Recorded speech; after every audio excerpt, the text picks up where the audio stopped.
చెల్లిస్తున్నాను. మీరు మాట్లాడుతుండగా భూమి కంపించును గాక. నాయన మీకు అనేకుల హృదయాలు తెరవబడును గాక. ఈ రాత్రి అనేకులు రక్షించబడి తీర్మానం చేసి రాకుడు కొరకు ఆయుధమవును గాక. యేసు నామమున దాసుని రక్తముతో ఆత్మతో వాక్కుతో అభిషేకించి వాడుకొనమని అడిగింది పొందుకున్నాను తండ్రి. ఆమేన్. ఆమేన్. హల్లెలూయా. దేవుని నామానికి మహిమ కలుగును గాక. ప్రియమైన వారలారా, మీ సెల్ ఫోన్ ఉంటే స్విచ్ ఆఫ్ చేయండి. దయచేసి మన్నించండి, ఈ మాట అంటున్నాను. సెల్ ఫోన్లు స్విచ్ ఆఫ్ చేయండి. దేవుని వాక్యముకు ప్రాధాన్యత ఎక్కువ అనుకుంటే సెల్ ఫోన్లు వాడండి. దేవుని వాక్యము ప్రాధాన్యత అంటే సెల్ ఫోన్లు ఆఫ్ చేయండి. ఈ సమయాన్ని అయ్యగారికి అప్పగిస్తూ ఉన్నాను. అందరం చప్పలు కొడదాం. హల్లెలూయా. దేవుని నామానికి మహిమ కలుగును. హల్లెలూయా.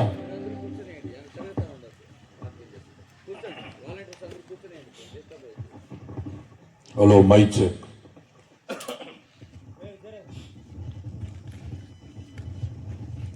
క్రీస్తునందు ప్రియమైన సహోదరి సహోదరులారా, ప్రభు అయిన యేసు క్రీస్తు వారి ఘనమైన ఉన్నతమైన నామములో ఏర్పాటు చేయబడినటువంటి యేసు ఆదరణ పండగలు, అందులో మొదటి రోజు ఈ సాయంకాల సమయంలో ఆసక్తితో కూడి వచ్చిన మీ అందరికీ ముందుగా హృదయపూర్వకమైన వందనాలు, శుభాలు తెలియచేస్తూ మిమ్మల్ని వర్తమానం కొరకు ఆహ్వానిస్తున్నాం.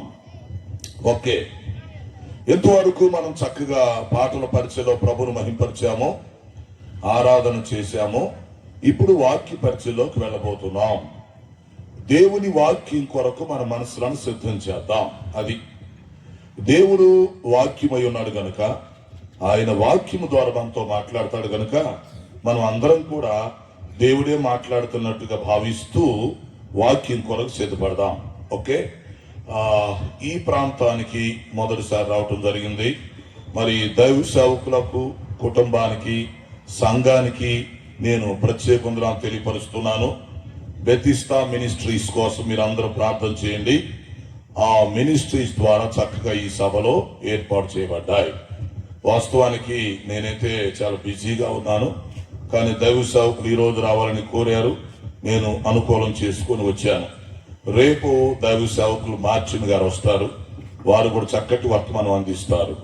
కనుక ఈ 2 దినాలు సభలో మీరందరూ ఉపయోగించుకొని ఆత్మీయంగా బలపరచబడాలని కోరుతున్నాం.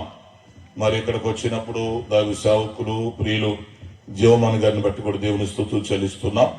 వారి ఇందాక సాక్ష్యం చెప్పినట్లుగా ఎన్నో సంవత్సరాల నుంచి వారితో మాకు ఒక మంచి పరిచయం ఉంది, సహవాసం ఉంది. మరి శ్రీకాళహస్తిలో గ్రౌండ్స్ లో పెద్ద పెద్ద మీటింగ్స్ కూడా పెట్టాం. దేవుని చిత్తమైతే మళ్ళీ మీటింగ్స్ కూడా జరుగుతాయి శ్రీకాళహస్తిలో. అక్కడికి రావడానికి మీరు ప్రయత్నం చేయండి. ఆ తర్వాత శ్రీకాళహస్తి, తిరుపతి ఈ ప్రాంతంలో మేము నాతో పాటు టీమును తీసుకుని వచ్చి సుమారు 100 గ్రామాల్లో సువార్త చేశాం. ఈ చుట్టుపక్కల ఎంతో కష్టపడి శ్రమించి ఆ రోజుల్లోనే 20-25 సంవత్సరాల క్రితమే 100 గ్రామాల్లో ఆ తిరుపతి, శ్రీకాళహస్తి ఏరియా మొత్తం హద్దుగా పెట్టుకొని సువార్త చేయటం జరిగింది. సో ఎంతో కష్టపడి ఈ ప్రాంతంలో మిషనరీ పరిచర్య చేశాం. సో ఇప్పుడు ఈ ప్రాంతానికి మొదటిసారి మీ మధ్యకు రావడం చాలా సంతోషం. మిమ్మల్ని అందరినీ పలకరించడానికి, 2వ రాకడ వర్తమానం మీకు అందించడానికి దేవుడి మంచి అవకాశం ఇచ్చాడు. యాక్చువల్గా ఇంకా ముందే వచ్చాము, ట్రైన్ కొంచెం లేట్ అయింది, వచ్చాం. మరి ఇక్కడికి వచ్చినా కొంచెం ఆలస్యమైంది. అయినా మరి ఆలస్యం అనుకోకుండా మీరు అర్థం చేసుకోండి. మేమైతే 9 గంటలకు వర్తమానం మొదలు పెట్టాలనుకున్నాం, కొంచెం ఆలస్యమైంది. దేవుడు తన వాక్యం ద్వారా మనతో మాట్లాడతాడు. వాక్యం కొరకు మన మనసులను సిద్ధం చేద్దాం. రైట్, ప్రతి గురువారం ఈ బేస్తవారం ఉదయం 6 గంటలకి ఆరాధన టీవీలో వర్తమానాలు వస్తున్నాయి. ప్రకటన గ్రంథం గురించి సీరియల్ గా మాట్లాడుతున్నాను. చక్కగా ఆరాధన టీవీ కార్యక్రమాలు చూడండి, బలపడండి. ఓకేనా? అలాగే క్రీస్తు రాకడ ధ్వని యూట్యూబ్ ఛానల్లో మనది ఉంది. దాన్ని సబ్స్క్రైబ్ చేసుకోండి. మీకు తెలిసిన వాళ్ళకు కూడా షేర్ చేయండి. ఈ ఛానల్ మీకు ఉపయోగపడాలని ఆశిస్తున్నాం. మీలో ఎవరైనా బైబుల్ ట్రైనింగ్ చేయాలని ఆశిస్తే విజయవాడలో 2 సంవత్సరాలు మీకు మంచిగా బైబిల్ ట్రైనింగ్ ఇస్తాం. ఆసక్తి కలిగిన వాళ్ళు దైవ సేవకుల ద్వారా మీ పేర్లు తెలియపరచవచ్చు. ఎవరైనా రావచ్చు, పురుషులైనా స్త్రీలైనా ఫ్యామిలీగానైనా రావచ్చు. అంచె దినాల్లో మంచిగా ట్రైనింగ్ చేస్తాం అనుకుంటే 2 సంవత్సరాలు విజయవాడ బైబిల్ ట్రైనింగ్ రావచ్చు. అవకాశం ఉపయోగించుకోండి. ఓకే, మీ ప్రార్థనలో మా కుటుంబం కోసం ప్రార్థన చేయండి. నేను పాస్టర్ గారు బాబు అంచె దినాల్లో ఇంకా దేవుని కొరకు బలమైన సేవ చేసినట్లుగా మీ ప్రార్థనలో జ్ఞాపకం చేసుకోండి. ఇంకో చిన్న విషయం ఏంటంటే, యేసుక్రీస్తు రెండవ రాకడ కొరకు, ఈ ప్రపంచ భవిష్యత్తు కొరకు ఒక గ్రంథం రాయటం జరిగింది. దాదాపు 40 అంశాలు ఉంటాయి అందులో. ఈ పాత సృష్టి గురించి, నూతన సృష్టి గురించి, రెండవ రాకడ, సంఘం ఎత్తబడుట, క్రీస్తు 1000 ఏళ్ల పరిపాలన, 7 ఏళ్ల శ్రమలో, అంత్యక్రీస్తు పరిపాలన, ఇలాంటి అనేకమైన 40 అంశాలతో పెద్ద గ్రంథం ఒకటి రాయటం జరిగింది నేను తెలుగులో. ఈ గ్రంథం కావలసిన వాళ్ళు మీటింగ్ తర్వాత చివరిలో మీరు సంప్రదించవచ్చు. మన జీవమణి గారికి నేను చెప్తాను, చివరిలో కొద్దిగా కాఫీస్ తెచ్చాం, కావాలని తర్వాత పంపిస్తాను, కొద్దిగానే ఉన్నాయి. ఎవరైనా మీటింగ్ అయిపోయిన తర్వాత సంప్రదించవచ్చు. 250 రూపాయలు. దాని వేళ 40 అంశాలు ఉంటాయి. రెండవ రాకడకు సంబంధించిన అద్భుతమైన సబ్జెక్ట్ ఈ గ్రంథంలో పెట్టాం. ఒకలా కాఫీస్ కావాలంటే కూడా మీరు చివరిలో తీసుకోండి. ఓకే, ఈ విషయాలన్నీ గుర్తుపెట్టుకోండి. మీ ప్రార్థనలో మా కుటుంబం కోసం, పరిచర్య కోసం ప్రార్థన చేస్తుండండి. బెతిస్టా మినిస్ట్రీస్ కి మరొకసారి శుభాలు తెలియపరుస్తూ, ఈ సభలు ఏర్పాటు చేసి మనల్ని ఇక్కడికి ఆహ్వానించినందుకు వారి కృతజ్ఞతలు తెలియపరుస్తూ వర్తమానంలోకి వస్తున్నాను. తలవంచండి, ప్రార్థన చేద్దాం. అందరూ తరలవంచండి, ప్రార్థన చేసుకొని దేవుని వాక్యంలోనికి మనం వెళతాం. రైట్, ప్రార్థన. పరిశుద్ధుడు అయిన మా తండ్రి, జీవాధిపతి, మీ ఘనమైన పాదాలకు స్తుతి స్తోత్రాలు చెల్లిస్తున్నాం.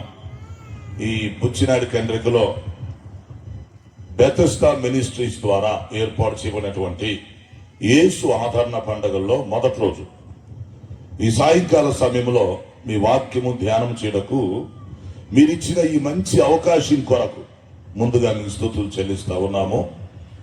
ఎంతవరకు చక్కగా పాటల పరిచయలో, ఆరాధనలో నడిపించినందుకు మీకు వందనాలు. ఇప్పుడు వాక్య పరిచయలో కూడా సహాయం చేయమని మనం చేస్తున్నాం. ఈరోజు యేసుక్రీస్తు రెండవ రాకడలో వచ్చినప్పుడు, సంఘము ఎత్తబడేటప్పుడు జరిగే మార్పుల గురించి మేము ధ్యానం చేయబోతున్నాం. మీరు రాకడలో వచ్చినప్పుడు, సంఘం ఎత్తబడేటప్పుడు సంఘములో ఎలాంటి మార్పులు జరుగుతాయో 4 గొప్ప మార్పుల గురించి ఈరోజు వర్తమానంలో మేము తెలుసుకోబోతున్నాం. మీరు బోధకులై మాకు బోధ చేయమని మనం చేస్తున్నాం. మీ దాసుని నన్ను బలపరిచి వాడుకోండి. రక్షణ లేని వారందరికీ రక్షణ దయచేయండి. రక్షణ పొందిన వారిని సంఘంలో స్థిరపరచి బలపరచి మీ రాకడ కొరకు సిద్ధపరచమని మనం చేస్తున్నాము. ఈ బెతెస్డా మినిస్ట్రీస్ ద్వారా ఈ ప్రాంతంలో మంచి సేవ జరగటానికి కూడా సహాయం చేయండి. ఇప్పుడు మీ వాక్యం ద్వారా మాతో మాట్లాడి మమ్మల్ని బలపరిచి మాకు అవసరమైన సందేశం దయచేయమని యేసు పరిశుద్ధ నామములో అడుగుచున్నాను తండ్రి, ఆమేన్. ఓకే ప్రియులారా, మంచిది. కూడి వచ్చిన మీ అందరికి మరొకసారి శుభాలు, ప్రత్యేక వందనాలు తెలియజేస్తూ మిమ్మల్ని వర్తమానం కొరకు ఆహ్వానిస్తున్నాం.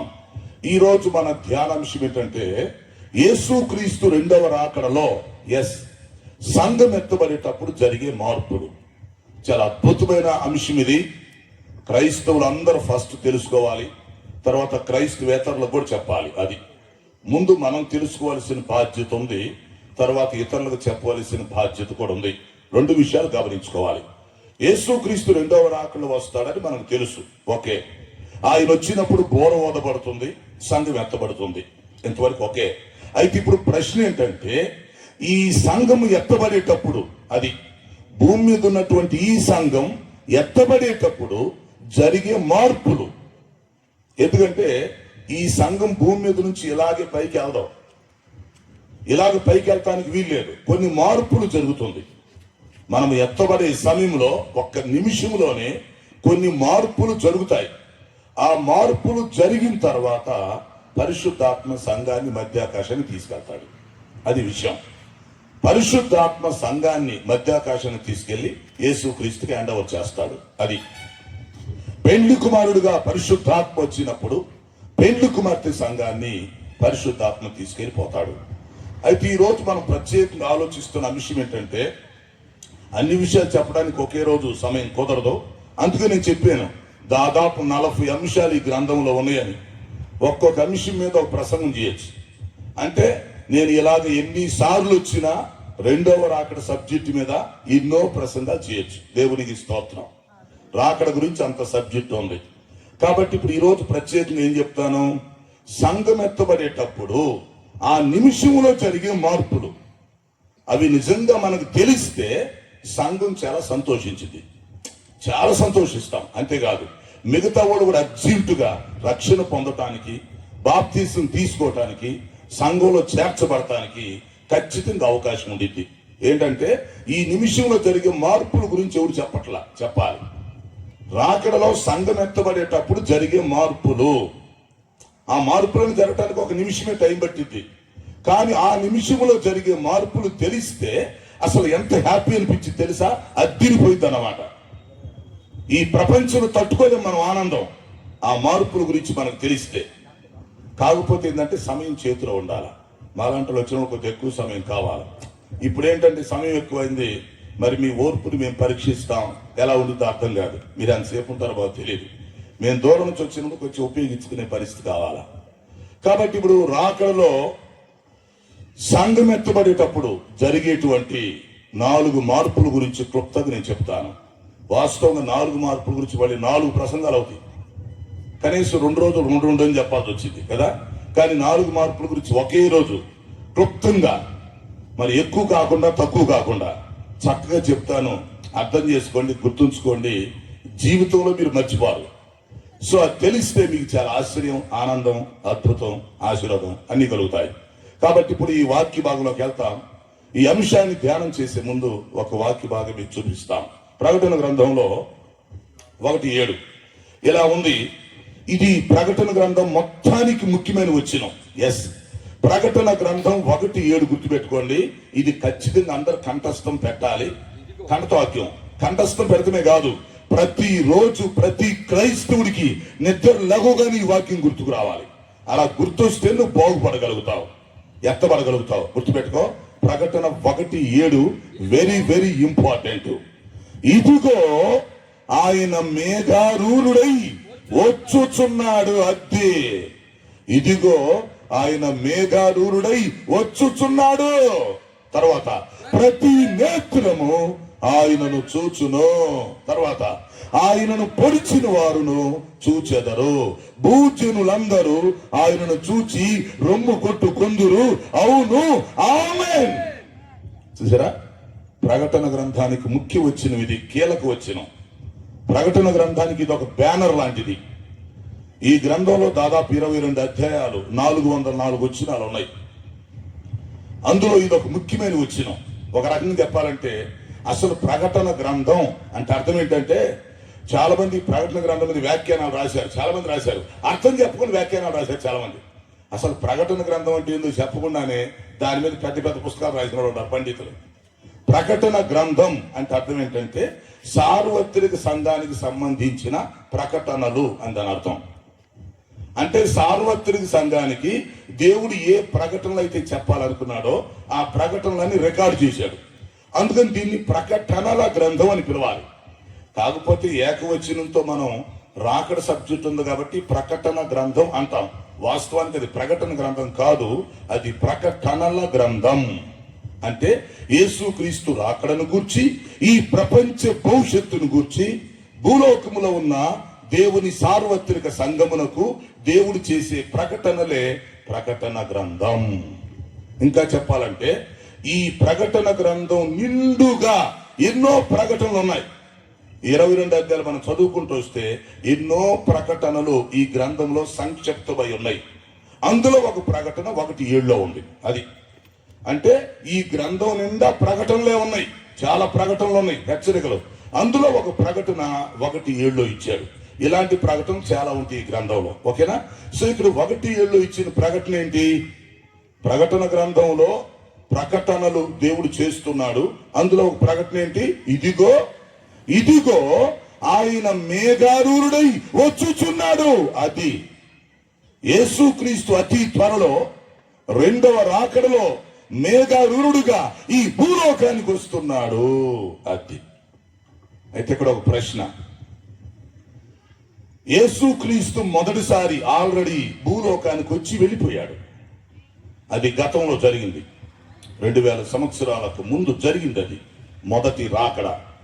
తండ్రి కుమార పరిశుద్ధాత్మ త్రిత్వంలో రెండో వ్యక్తి అయిన యేసుక్రీస్తు మానవ జన్మ తీసుకొని మానవ శరీరములోకి వచ్చి ఈ భూలోకంలో మన మధ్యలో నివసించి కొన్ని సంవత్సరాలుండి చివరికి మనకు రక్షణ ఏర్పాటు చేసి ప్రాణాలు పెట్టి రక్తాలు కార్చి మరణించి పునరుద్ధానుడై తిరిగి లేచి పరలోకానికి వెళ్ళిపోయాడు. సో దీనిని మొదటి రాకడా అని పిలుస్తాం. గతంలో 2000 సంవత్సరాలకు ముందు మొదటి రాకడ జరిగినది. ఓకే, ఈ మొదటి రాకడలో ఆయన మానవ శరీరంతో ఇక్కడికి వచ్చి వెళ్ళిపోయాడు. ఎక్కడో పరలోకంలో ఉండే దేవుడు, ఆకాశ మహాకాశములు పట్టజాలని దేవుడు, కోట్ల మంది దేవదూతల చేత ఆరాధించబడే దేవుడు మానవ రూపంలోకి వచ్చి వెళ్ళాడు మొదటిసారి. ఎస్, అయితే మొదటిసారి ఎందుకు వచ్చాడు సార్? పరలోకములో ఉండే ఆయన కోట్ల మంది దేవదూతలతో మహిమలో ఉండేవాడు మెట్లోకి ఎందుకు వచ్చాడు? మహిమలో ఉండేవాడు మెట్లోకి ఎందుకు వచ్చాడు? కోట్ల మంది దేవదూతల దగ్గర పొగిడించుకునేవాడు, ఆరాధించబడేవాడు మనుషుల దగ్గరికి ఎందుకు వచ్చాడు? వచ్చాడు, మొదటి రాకల్లో వచ్చి వెళ్ళిపోయాడు. ఎందుకు వచ్చాడంటే ఈ మానవ జాతిని పలకరించడానికి, లేక మానవ జాతికి సువార్త చెప్పి మనుషులు తెలుసో తెలియక చేసిన పాపాలన్నీ క్షమించి వెళదామని, అందరిని రక్షిద్దామని, మనుషులకున్న శాపాన్ని తీసివేద్దామని, అందరినీ నరకం నుంచి తప్పించి పరలోకం తీసుకెళ్దామని ఒక పెద్ద మనసుతో దృఢ సంకల్పంతో మొదటి రాకల్లో వచ్చి వెళ్ళిపోయాడు. వాస్తవానికి ఆయన రావాల్సిన అవసరం లేదనుకోండి, మరి ఎందుకు వచ్చాడంటే ఆయన రాకపోతే మనుషులు మొత్తం చస్తారు, పోతారు నరకానికి, ఒక్కడు కూడా పరలోకానికి వెళ్ళడం.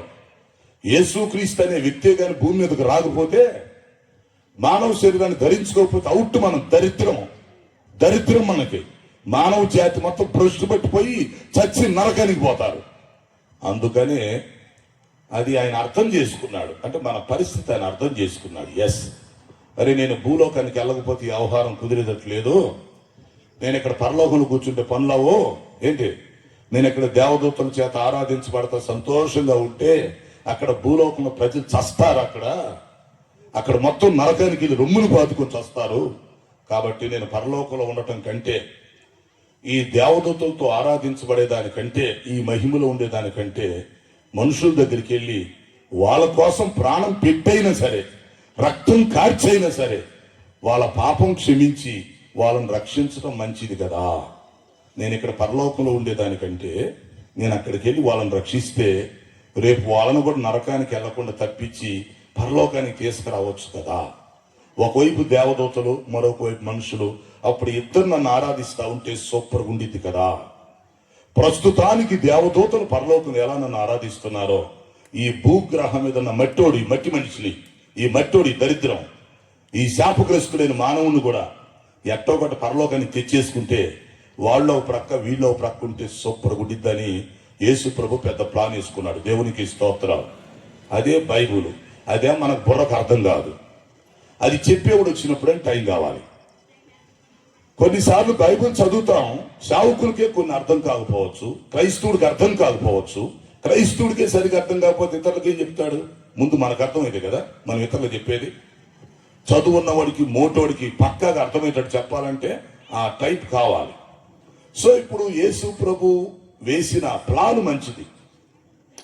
నేను భూలోకానికి వెళ్ళకపోతే కుదరదు అని చెప్పి ఈ మనుషులకు తెలియకపోయినా, ఈ మనుషులు దేవుణ్ణి వ్యతిరేకించినా, యేసుక్రీస్తుని చీ అన్నా చే అన్నా ఆయన పట్టించుకోకుండా, నేను మనుషుల దగ్గరికి వెళ్ళకపోతే వ్యవహారం కుదరదురా బాబు, నేను కానీ ఇప్పుడు ఇక్కడ పరలోకంలో కూర్చుంటే మొత్తం చస్తారు, భూగ్రహం మీద ఉన్న మనుషులంతా నాశనం అయిపోతారు, అనవసరంగా మళ్ళీ వాళ్ళని సృష్టించి నరకానికి పంపించినట్టు అయింది, సృష్టించి నరకానికి పంపిస్తే ఉపయోగం ఏంటి? ఎట్టో గట్ట సృష్టించాం కాబట్టి వాడిని పరలోకం తీసుకొస్తేనే మేలు. మనం సృష్టించి భూగ్రహం మీద పెట్టి మట్టోడిని రేపు నరకానికి పంపిస్తే అంతకంటే సృష్టించుకున్నటమే మేలు కదా. సృష్టించి నరకానికి పంపే బదులు సృష్టించుకుని ఉంటే అసలు గొడవ ఉండదు కదా. కాబట్టి ఎట్టోగట్ట సృష్టించాం కాబట్టి వాడు మంచోడైనా చెడ్డోడైనా పనికిమాలోడైనా ఎట్టోగట్ట రక్షించుకొని నరకానికి వెళ్లకుండా చావకుండా పరలోకం తీసుకెళ్దాంలే పోనీలే, ఎందుకంటే మనమే కదా సృష్టించింది. కాబట్టి ఇప్పుడు వాడు దుర్మార్గుడు అవ్వచ్చు, పనికిమాలోడు అవ్వచ్చు, లేకపోతే సైతాన్ మాటలు వినొచ్చు, నరహాంతుడు అవ్వచ్చు, దొంగ అవ్వచ్చు, త్రాగుపోతో తిరిగిపోతో మాంత్రికుడో వ్యభిచారో ఎవడో ఒకడైతే అయ్యాడు. ఎట్టోగట్టు వాడిని పరలోకం తీసుకొచ్చుకుంటే పని అయిపోయింది కదా, వదిలేస్తే ఏమొచ్చింది అని యేసుక్రీస్తు అంత పెద్ద మనసు చేసుకుని భూమి మీదకి వచ్చాడు. లేకపోతే ఆయన వచ్చేవాడు కాదు. ఈ సంగతి పిచ్చి ప్రజలకు అర్థం కాదు. ఈ సంగతి తెలిస్తే ప్రపంచం అంతా దండం పెడతారు, ఎప్పుడో పెట్టేవాళ్ళు. ఈ 800 కోట్ల మంది ప్రజలు ఎప్పుడో దండం పెట్టేవాళ్ళు. కానీ అసలు ముందు వీళ్ళకి అర్థమైందని చెప్పేవాడు కావాలగా. ఇప్పుడు ప్రజలు వింటారా వినరా తర్వాత సంగతి, ప్రజలు మూర్ఖులా మంచోళ్ళ తర్వాత సంగతి, ముందు అసలు వాళ్ళకి అర్థమైందని చెప్పేవాడు కావాలిగా. ప్రజలకు అర్థమయ్యేటట్లు చెప్పేవాడు కావాలి, ప్రజల్ని కన్విన్స్ చేసేవాడు కావాలి. ఎస్, కన్విన్స్ చేయటం అనేది ఇంపార్టెంట్. కాబట్టి యేసుక్రీస్తు ప్లాన్ ఫస్ట్ అర్థం అవ్వాలి ప్రజలకు. అది ఈ క్రైస్తవ మతం అంటున్నారు చాలా మంది, లేదా కొంతమందికి బైబిల్ అర్థం కావట్లేదు. కొంతమంది ప్రసంగాలు చేసినప్పుడు వేరే విమర్శించడం వల్ల కొన్ని చిరాకులు వస్తున్నాయి, కొన్ని సమస్యలు వస్తున్నాయి. ఇప్పుడు ఎవరినో విమర్శించే బదులు అసలు యేసుక్రీస్తు ప్లాన్ చెప్తే బాగుండింది. ఇప్పుడు సావుకులని విశ్వాసులైనా అన్యుల్ని విమర్శించడం కూడా వేస్టే, లేకపోతే ఎవరినో ఏదో అంటాం వేస్ట్. అదంతా చెప్పే బదులు అసలు యేసుక్రీస్తు ప్లాన్ ఏంటో చెప్తే దెబ్బకు పని అయిపోయింది. అసలు ఆయన ప్లాన్ ఏంటి, అది ఆయన మైండ్ ఏంటి, యేసుక్రీస్తు మైండ్ ఏంటి, ఆయన ప్లాన్ ఏంటి, ఆయన స్ట్రాటజీ ఏంటి, ఆయన పద్ధతి ఏంటి, అది చెప్తే చాలు ఈ ప్రజలకి దెబ్బకు మారుతారు. మారకపోతే చేస్తారు, మనం ఏం చేయలేం. యేసుక్రీస్తు ప్లాన్ చెప్పకుండా మనం ఇక్కడ మర్మాలు చెప్తానికి ఎవడికి కావాలి? మర్మాలు, బొరుగులు, మర్మరాలు ఎవడికి కావాలి? లేకపోతే ఈ సువార్త స్వస్థతలు ఏం పని చేస్తాయి? ఇక్కడ కావాల్సింది ఏంటంటే యేసుక్రీస్తు ప్లాను. గుర్తుపెట్టుకోండి, యేసుక్రీస్తు ప్లాను ప్రజలకు చెప్పాలి, ప్రజలకు తెలియాలి.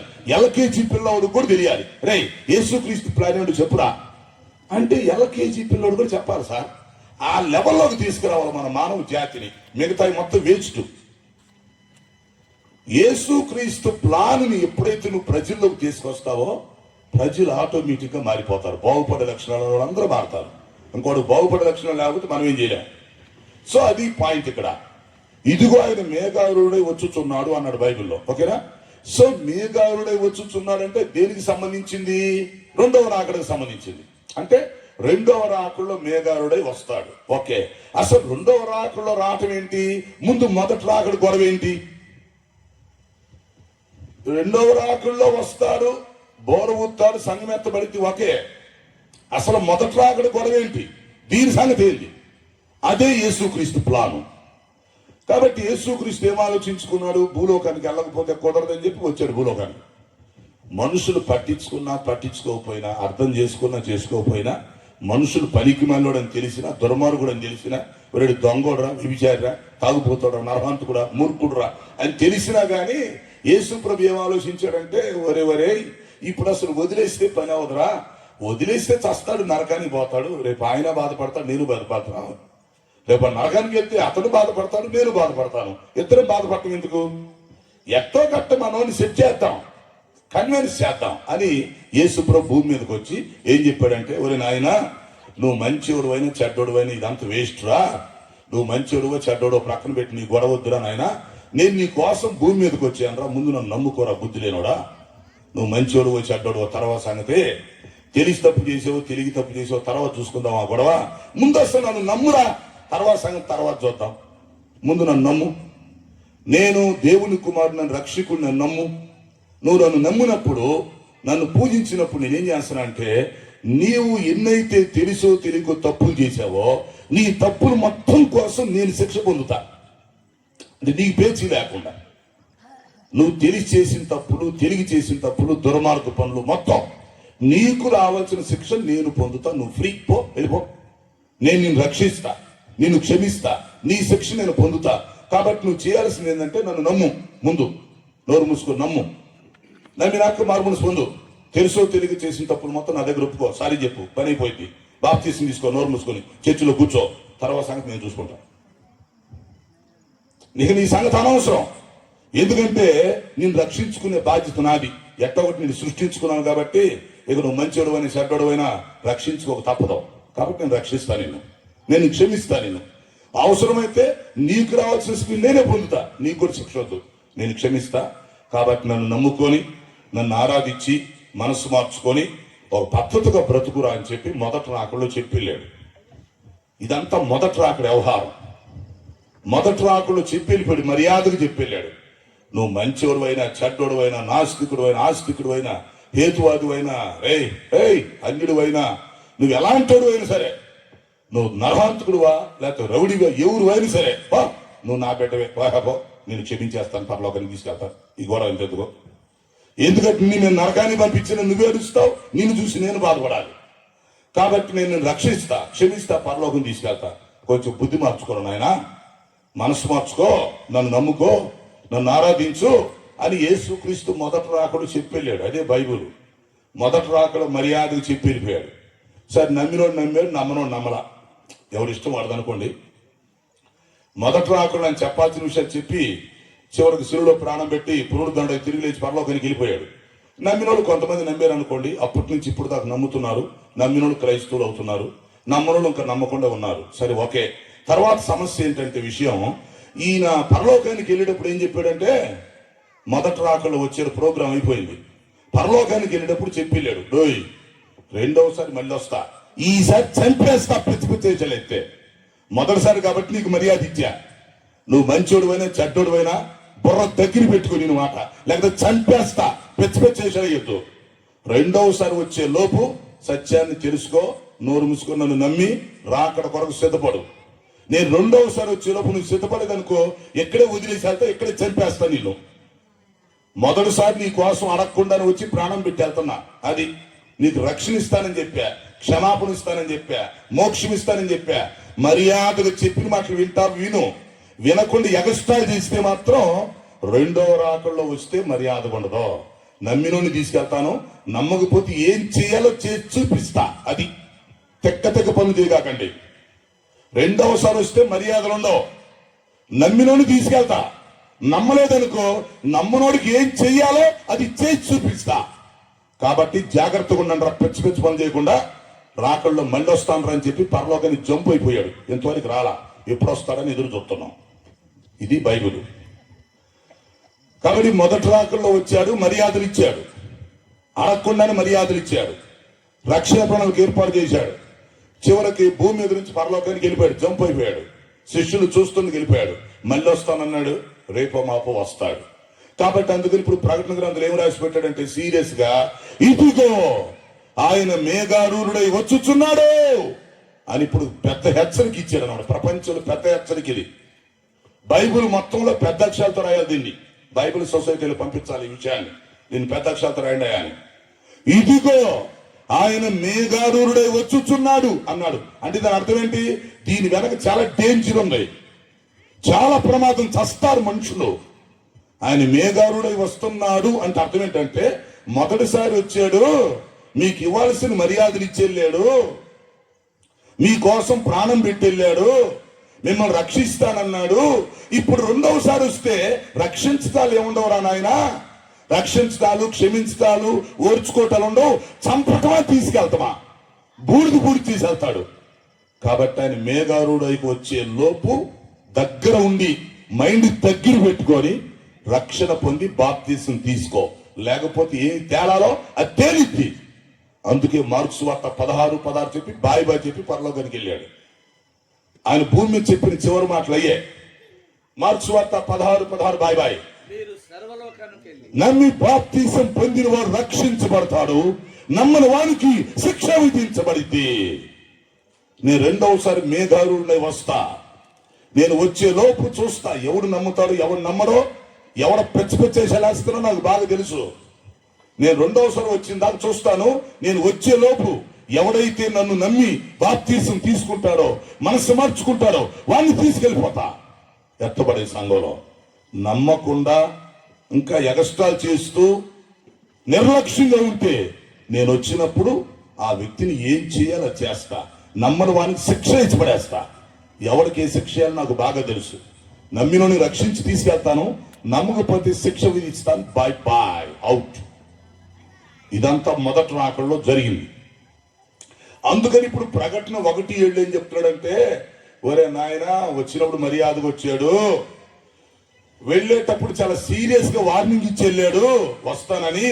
రేపు వస్తే భూమి అంతా బూడిదైతురా, భూమి అంతా బూడిదయ్యి మనుషులు సజీవ దహనమే చస్తారా నాయన. లోతు కాలంలో సుధోగమర పట్టణాల మీద అగ్ని గంధకాలు కురిసినప్పుడు మనుషులు మొత్తం చచ్చారు, లోతు కుటుంబం తప్ప మొత్తం బూడిదై చచ్చారు. అదే గతి పెట్టిద్దురా నాయన, ఆ గతి పట్టొద్దురా. ఆయన మేఘారుడై రాకముందే జాగ్రత్త పడండ్రా. వస్తే మర్యాదలు ఉండవు. వస్తానని చెప్పాడు, ఇంకా రాలేదు, ఆలస్యం చేస్తున్నాడు, రేపో మాపు వస్తాడు. వస్తే ప్రపంచమంతా దెబ్బతినిపోయింది.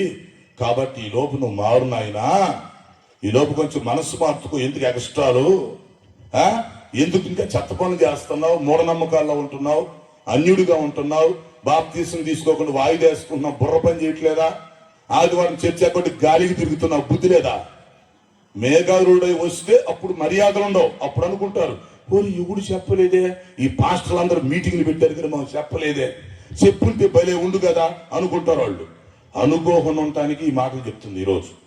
అప్పుడు అనుకుంటారు నిజంగానే, అరే లక్షలు ఖర్చు పెట్టారు, లక్షల మంది జనాభా వస్తున్నారు, ఎవరు చెప్పలేదు ఈ మాటలో అనుకుంటారు. రేపు ప్రజలు మీటింగ్లు చూస్తేనే వేల మంది లక్షల మంది వచ్చి కూర్చున్నాం మేము, కానీ ఎవడు వచ్చినా ఏదో సోచి చెప్పి వెళ్ళారు, కానీ ఈ మాటలు మాకు చెప్పలేదే అని రేపు రొమ్ములు బాతుకుని ఏడిసేవాడు చాలా మంది ఉంటారు.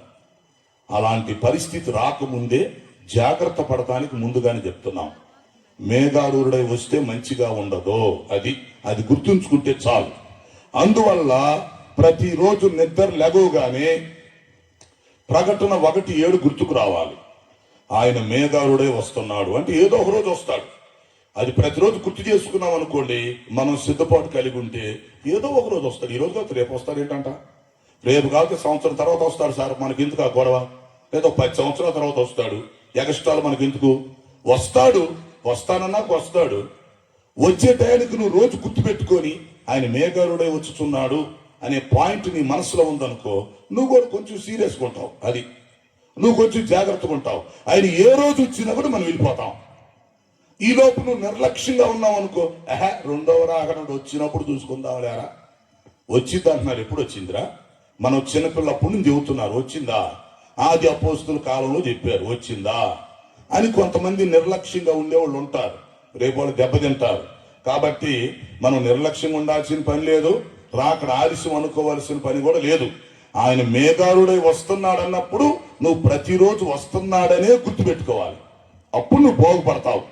వస్తున్నాడంటే ఏదో ఒక రోజు వస్తాడు, వచ్చేటానికి నువ్వు రెడీగా ఉన్నావు అనుకో తీసుకెళ్ళిపోతాడు, అంతే.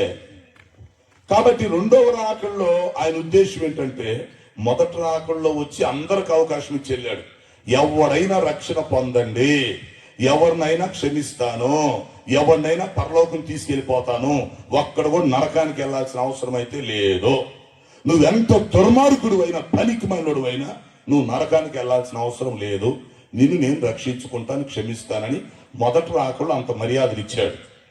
ఇచ్చి ఇప్పుడు ఏమంటున్నాడు, నేను రెండవసారి వస్తున్నాను కాబట్టి నువ్వు రెడీగా ఉంటే తీసుకెళ్తాను. అది ఇప్పుడు నువ్వు రెడీగా ఉన్నావు అనుకో, నన్ను నమ్ముకొని నీ మనసు మార్చుకొని నీ పాత జీవితాన్ని వదిలిపెడితే రైట్, వస్తాను, తీసుకెళ్ళిపోతా. నువ్వు నమ్మకుండా నిర్లక్ష్యంగా ఉంటే, నేను ఎంత మర్యాద ఇచ్చినా, నీ కోసం ప్రాణం పెట్టినా, నిన్ను క్షమిస్తానని చెప్పినా నువ్వు పట్టించుకోకుండా పొగరుగా ఉన్నావు అనుకో, నీ పొగరు తీస్తా రెండోసారి. ఎవరిని ఎలా శిక్షించాలో నాకు బాగా తెలుసు. కాబట్టి రెండవసారి వచ్చినప్పుడు నా కోపం రప్పించొద్దు, మీరు చావద్దు, నిప్పు మీద తగలబెడతా భూగోళం మొత్తాన్ని, పోతారు. అలాంటి కోపం నాకు రప్పించొద్దు, నేను మేఘారుడిని వస్తాను, మీరు జాగ్రత్త పడండి. ఇది ఆయన చెప్పేది. ఆయన చెప్పేది అదండి, అది తెలిస్తే చాలు. కాబట్టి ఆయన మేఘారుడై రాకముందే, ఆ పూర ఓదపడక ముందే, సంఘం ఎత్తబడక ముందే రెడీగా ఉంటే మంచిది. అందుకని ఈ లోపు అందరికి రాకడ సువార్త అందాలి. వాళ్ళు విన్నా వినకపోయినా అందరికి అర్థమయ్యేటట్టు చెప్తే మన పని పూర్తి అయిపోయింది. తర్వాత ఎవరు ఇష్టం వాడిది, రక్షణ పొందుతారో పొందరో, ఎత్తబడే సంఘానికి వస్తారో రారో, ఇక్కడే చస్తారో, ఎవరు ఇష్టం వాడిది. దానికి మనం ఏం చేస్తాం, చెప్పటం మన ధర్మం. అది కూడా ఎలా చెప్పాలి, అర్థమయ్యేటట్టు చెప్పాలి. చెప్పానుగా, LKG పిల్లోడు కూడా సూపర్గా అర్థమయ్యేటట్టు చెప్పాలి. అలా చెప్పి వదిలేస్తే తర్వాత ఎవడు బాగుపడతాడు ఎవడు బాగుపడతాడు వాళ్ళే చేసుకుంటారు. సో ఇప్పుడు మీకు సబ్జెక్ట్ అర్థం అవ్వాలి. ఎన్నో మీటింగ్స్ మీరు వెళ్తుంటారు, కొన్ని వందల ప్రసంగాలు వినుంటారు.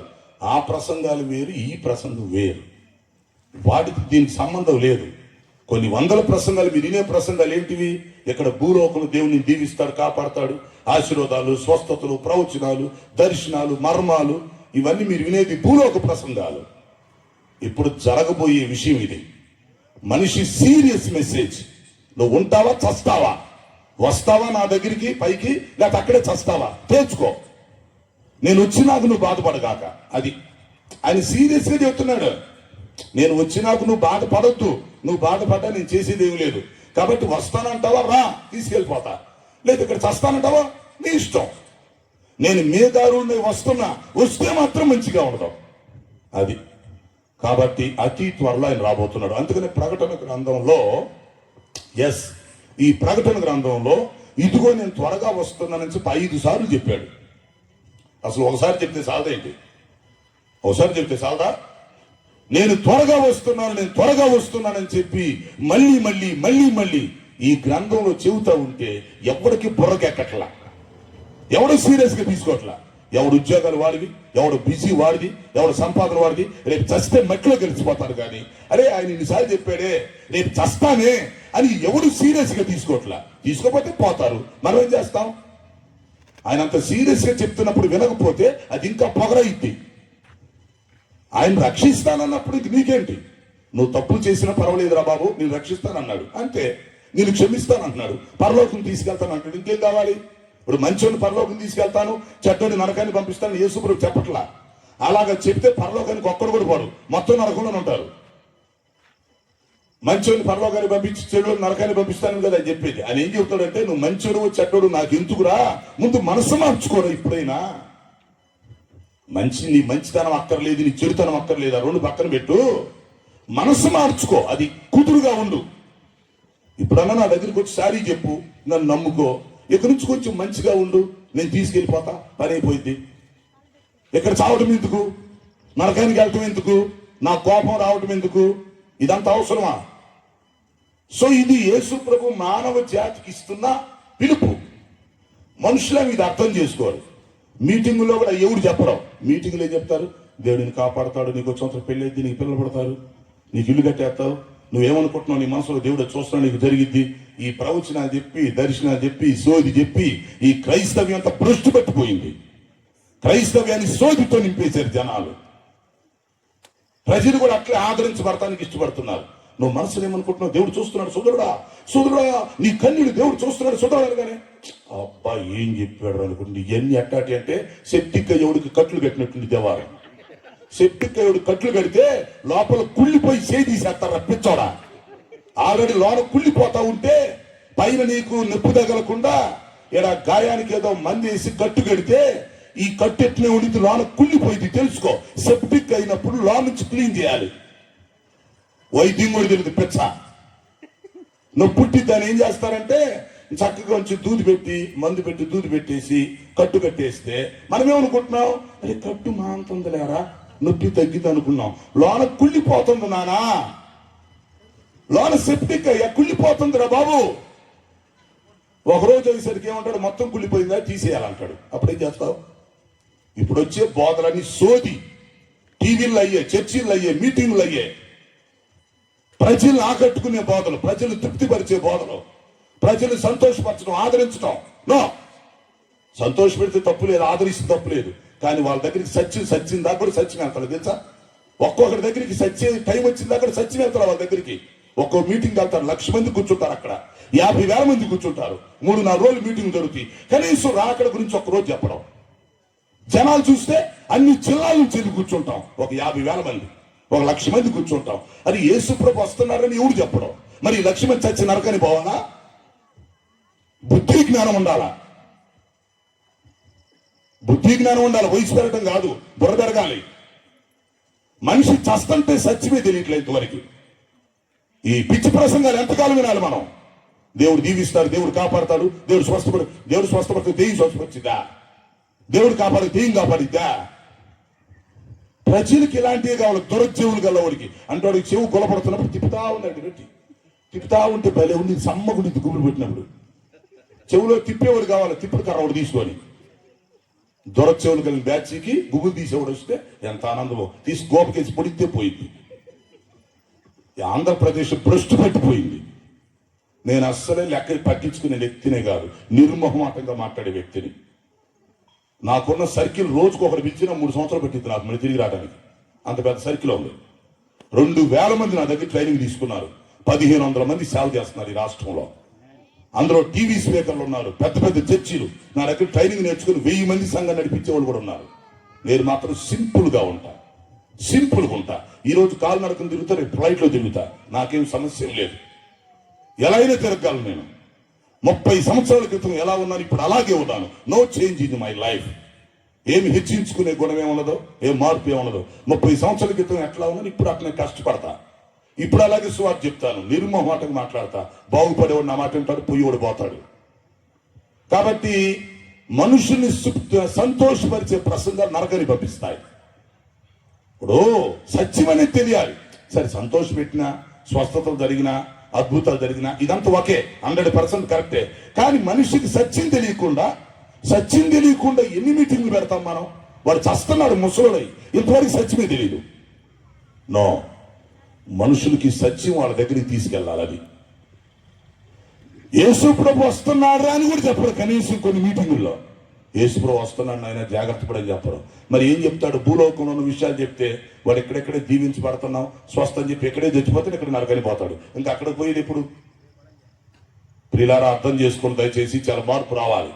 ప్రసంగాల్లో మార్పు రావాలి, ప్రజల్లో మార్పు రావాలి, పరిస్థితుల్లో కూడా మార్పులు వస్తాయి, గుర్తుపెట్టుకోండి.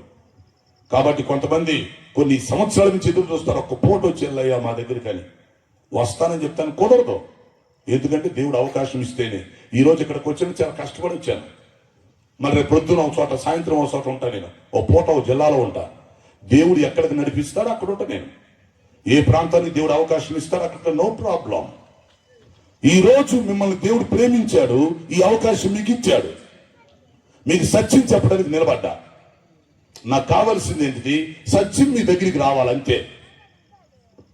సో ఏమిటి సత్యం? ఆయన మేఘారుడై వచ్చుచున్నాడు, అది సత్యం. మొదటి రాకల్లో వచ్చి వెళ్ళిపోయాడు, అయిపోయింది. రెండవ రాకలు వస్తున్నాడు, వచ్చి ఏం చేస్తాడు? నమ్మినోడు మొత్తాన్ని తీసుకెళ్ళిపోతాడు. నమ్మకపోతే వదిలేసి వెళ్ళిపోతాడు. అది ఇంకా అది నమ్మేది నమ్మక మన ఇష్టం. ఇప్పుడు బలవంతంగా ఏం చేయడు కదా, బలవంతంగా ఏమీ చేయడు ఆయన.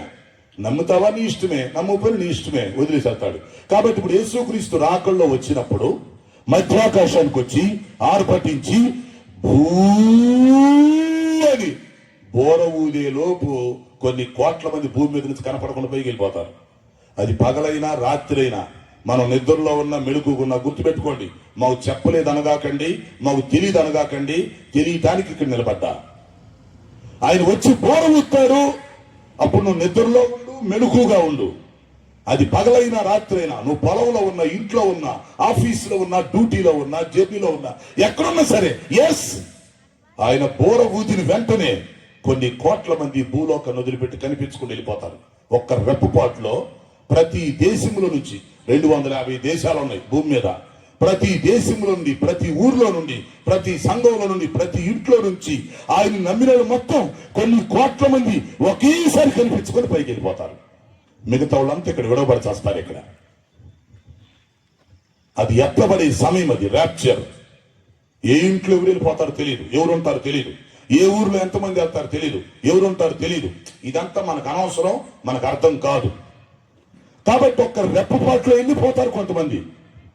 ఆ వెళ్ళిపోయే టైంలో నువ్వు కూడా ఉండాలి. అది ఆ వెళ్ళే టైంలో నువ్వు కూడా ఉండాలి, నువ్వు కూడా వెళ్ళిపోవాలి ఆ పెళ్లి కుమార్తెగా. దానికోసమే 2000 సంవత్సరాల నుంచి టైం ఇస్తున్నాడు దేవుడు నీకు. ఈ రాకడ సువార్త తినిపిస్తున్నాడు. ఎందుకు తెలుసా? నువ్వు విడిచిపెట్టబడే గుంపులో ఉండకూడదు అని, నువ్వు నష్టపోకూడదని, నువ్వు ఎట్టి పరిస్థితుల్లో వెళ్ళిపోవాలని, ఆ నిత్య జీవంలో ఉండాలని నీ కోసం ఈ టైం ఇస్తున్నాడు. కాబట్టి ఇప్పుడైనా ఆలోచించి, ఇన్ని సంవత్సరాలు మీరు చేసిన భక్తి అంతా ప్రక్కన పెట్టండి. ఇప్పుడు కొత్తగా ఒక మంచి నిర్ణయం తీసుకొని, ప్రభువా ఇప్పుడు నాకు కరెక్ట్గా అర్థమైంది, ఇప్పుడు నుంచి నేను ఒక నూతన జీవితం మొదలు పెడతా, లేక నిజమైన మారుమనసు పొందుతాను, లేక బాప్తీసం తీసుకుంటాను, లేక దైవ సేవకుడు చెప్పినట్టు వింటాను, ఇక నుంచి నేను వాక్యం ప్రకారం జీవిస్తాను, రాకడలు నేను కూడా ఎత్తబడేటట్టుగా నాకు అవకాశం ఇవ్వండి. ఆ ఆలోచనకు ప్రజలు వస్తే చాలా మంచిది, మిగతా విషయాలు మొత్తం వేస్ట్. కనుక రాకడలు ఆయన వచ్చినప్పుడు, బోర ఊదినప్పుడు, సంఘం ఎత్తబడినప్పుడు అందులో మనం ఎత్తబడే పరిస్థితి మనకి కావాలి. ఓకేనా? సరే, నెక్స్ట్. సమయం తక్కువగా ఉంది, నేను సింపుల్ గా కొన్ని విషయాలు చెప్తాను. సరే, సంఘం ఎత్తబడిద్ది అనుకోండి, ఎత్తబడేటప్పుడు ఏం జరిగిద్ది అది చెప్తాను. ఇప్పుడు మీకు ఆల్రెడీ ఒక విషయం అర్థమైంది. మొదటి రాకడలో వచ్చాడు, అందరిని రక్షణ పొందమన్నాడు, ఓకే. రెండవ రాకడలో వస్తాడు, రక్షణ పొందినోడు తీసుకెళ్లిపోతాడు, అంతవరకు ఓకే. ఒక రెప్పపాట్లో ఎత్తబడి వెళ్ళిపోతారు, మిగతా వాళ్ళు విడిచిపెట్టబడతారు. విడిచిపెట్టబడిన వాళ్ళ మీద దేవుని ఉగ్రత వచ్చింది, రైట్. సో ఇప్పుడు సంఘం ఎత్తబడేటప్పుడు ఏం జరిగిద్ది అని మనం ఆలోచిస్తే 4 మార్పులు జరుగుతాయి. ఈ 4 మార్పుల గురించి చెప్తే చాలా టైం పట్టిద్ది, ఇప్పుడు నేను చెప్పలేను, అయినా గుర్తు చేస్తాను మీకు అంతే. ఇక అంతకంటే నేను చేయగలిగింది ఏం లేదు, మరి ఎక్కువసేపు మిమ్మల్ని ఉంచి చేసేది ఏం లేదు. వచ్చిన అవకాశం ఉపయోగించుకోవాలి. నేను 4 విషయాలు సింపుల్ గా చెప్పి మిమ్మల్ని వదిలేస్తా, గుర్తుపెట్టుకోండి. ఆ 4 విషయాలకి మా వచ్చింది, గుర్తుపెట్టుకోండి. మాతో ఉంటాయి 4 విషయాలు ఉంటాయి. ఈ రాకడలో బోర ఊదినప్పుడు, సంఘం ఎత్తబడేటప్పుడు ఏం జరుగుతుంది? ఆ ఎత్తబడే సంఘంలో ఇప్పుడు నేను వెళ్తున్నాను అనుకోండి, పైకి ఎత్తబడుతున్నాను అనుకోండి, లేకపోతే నువ్వు ఎత్తబడుతున్నావు అనుకోండి, రైట్. ఎత్తబడేటప్పుడు ఇప్పుడు జరిగే మార్పులు ఏంటి? What is that change? అక్కడ జరిగే మార్పులు ఏంటంటే 4 విషయాలు చెప్తాను. ఇక ఒక్కో దాని గురించి గంట మాట్లాడినా మాట్లాడవచ్చు, వేరే విషయం. ఎన్ని రిఫరెన్స్లు అని చెప్పొచ్చు, ఎంత లోతుగా వెళ్ళొచ్చు. కాకపోతే జస్ట్ మీకు గుర్తు చేస్తే మీకు అర్థమైపోయింది. నెంబర్ 1, మొట్టమొదటి విషయం ఏంటంటే పిల్లారా, మనం ఎక్కడి నుంచి పైకి వెళ్ళేటప్పుడు ఒకటి మట్టి శరీరం క్యాన్సర్ తీసేస్తాడు ముందు. మట్టి శరీరం క్యాన్సర్ అసలు అదిరిపోయిన ఒకటి వ్యవహారం. ఈ 4 పాయింట్లు ప్రపంచం మొత్తాన్ని తెలిస్తే మొత్తం వచ్చి దండం పెట్టాలి, తప్పదాం. దండం పెట్టకపోతే నీకు పిచ్చి పట్టింది అంటాం. అది పరిస్థితి. సంఘం ఎత్తబడేటప్పుడు సంఘంలో జరిగేటువంటి 4 మార్పులు. అంటే ఈ మార్పులు జరిగినాక సంఘాన్ని తీసుకెళ్తారు పైకి, అంతేగాని భూమి మీద నుంచి సంఘం యథావిధిగా వెళ్ళదు. ఎవరెవరైతే ఎత్తబడతారో వీరందరిని తీసుకెళ్లేటప్పుడు కొన్ని మార్పులు చేసి అప్పుడు భూగ్రహం మీద నుంచి మధ్యాకాశాన్ని తీసుకెళ్తాడు మనల్ని.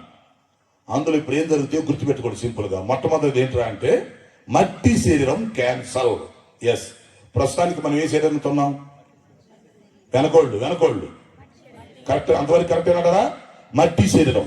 ఎందుకంటే దేవుడు నేల మట్టితో నరులను నిర్మించాను. మొదట ఆదామును చేశాడు నేల మట్టితోనే, తర్వాత హవ్వని ప్రక్కటెముకను తీసి హవ్వను చేశాడు. సో టోటల్ గా ఇద్దరు కూడా మట్టే, రా మెటీరియల్ మట్టి. సో వాళ్ళకు పుట్టిన మనం కూడా మట్టే. సో మట్టి శరీరాల్లో మనం ఉన్నాం ప్రస్తుతానికి. అందుకని ఆయన ఏం చెప్పాడు? నువ్వు మన్నే కనుక తిరిగి మన్ను అయిపోతావు అన్నాడు. అంటే మట్టి శరీరం మట్టి అవుతాయి, అంతేకాదు ఇంకొకటి, రక్త మాంసములు దేవుని రాజ్యాన్ని స్వతంత్రించుకోలేవు అన్నాడు. సో ఇప్పుడు పరలోకానికి వెళ్ళేటప్పుడు ఈ మట్టి శరీరాలు సెట్ అవ్వవు. ఇవన్నీ తెలుసుకోవాలి బైబిల్లో. నువ్వు 50 సంవత్సరాలు తపస్సు చేస్తే నీకేం అర్థం కాదు. ఇక్కడ ఎప్పుడు భూలోకంలో ప్రసంగాలు వినేవాడికి పరలోక ప్రసంగాలు ఏం అర్థమవుతాయి. సో మనిషి పరలోకానికి వెళ్ళాలంటే చేంజ్ యువర్ బాడీ. ప్రస్తుతం ఉన్న ఈ మట్టి శరీరం ఎట్టి పరిస్థితిలో పరలోకానికి సెట్ అవ్వదు. ఉదాహరణకి ఈ మట్టి శరీరంతో మనం పైకి లేచి వెళ్తున్నాం అనుకో, లేదా దేవుడు మనం తీసుకెళ్తున్నాడు అనుకో, దారిలోనే బూడిదైపోతాం. ఎందుకో తెలుసా? మనం భూగ్రహం దాటి పైకి వెళ్ళేటప్పుడు టెంపరేచర్ పెరిగిద్ది, 1000 డిగ్రీల టెంపరేచర్ దాటుకొని పైకి వెళ్తాం. అలాంటప్పుడు మట్టి శరీరం ఎక్కడే కాలిద్ది, బూడిదైపోయింది. సైన్స్ ప్రకారం ఆలోచించిన సెట్ అవ్వదు, బైబిల్ ప్రకారం ఆలోచించిన సెట్ అవ్వదు. అంటే మట్టి శరీరాలు భూగ్రహానికి సెట్ అవుతాయి కానీ పరలోకానికి సెట్ అవ్వవు. అసలు సంగతి ఏంట్రా అంటే ప్రస్తుతానికి మట్టి శరీరాలు భూగ్రహానికి కూడా సెట్ అవ్వట్లేదు. ఎందుకంటే ఇప్పుడు 50 డిగ్రీలకు వచ్చింది ఉష్ణోగ్రత భూమి మీద.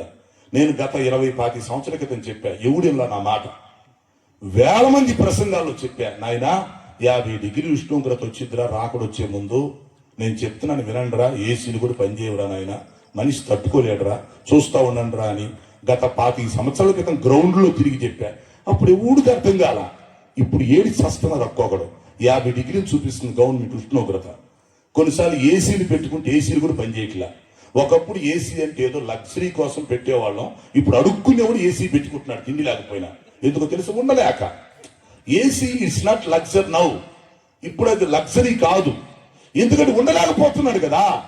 కాకపోతే అడుక్కు తినేని ఏసీ పెట్టుకుని బ్రతుకుతాడు, లేకపోతే చస్తున్నాడు, తట్టుకోలేకపోతున్నాడు కదా. ఈ భయంకరమైన వేడికి చెమట్లకు తట్టుకోలేకపోతున్నాడు, ఉడికిపోతున్నాడు మనిషి. కొన్నిసార్లు ఏసీలు కూడా పనిచేయట్లేదు, ఎందుకంటే టెంపరేచర్ ఆ కరెంటు చాలక కొన్నిసార్లు ఏసీలు కూడా పనిచేయట్లేదు.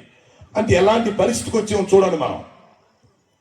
ఇప్పుడు ఏసీ అనేది సుఖమేవుడికి కాదు, ఎందుకంటే 190 మందికి అందరికి ఏసీలు పెట్టారు, తట్టుకోలేకపోతున్నారు. అప్పు చేసాం, అడుక్కు తినో, మరి ఆ వేడికి తట్టుకోలేక ఈ జబ్బులు వస్తుంది, ఒళ్ళంతా పొక్కులు వస్తుంది, లేకపోతే చస్తున్నాడు.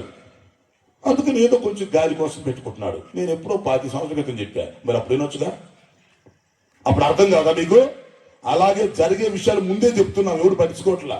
అంటే మట్టి శరీరాలు ఇంకో కొంతకాలానికి అసలు భూలోకానికి సెట్ అవ్వు, ఇంకా పరలోకానికి ఏం పోతాయి. ఈ మట్టి శరీరాలు టెంపరీ. అందుకని ఇప్పుడు ఏం జరిగిద్దంటే, యేసుక్రీస్తు సంఘాన్ని తీసుకెళ్లేటప్పుడు సంఘం పరలోకానికి వెళ్ళాలి కనుక, లక్షల కోట్ల సంవత్సరాలు అక్కడ ఉండాలి కనుక, నెంబర్ 1 మట్టి శరీరం క్యాన్సల్. మట్టి శరీరం తీసేస్తే సగం పని అయిపోయింది. ఎందుకంటే మన ఆత్మ మట్టి శరీరంతో ఉంది ప్రస్తుతానికి. ఆత్మ వేరు, శరీరం వేరు.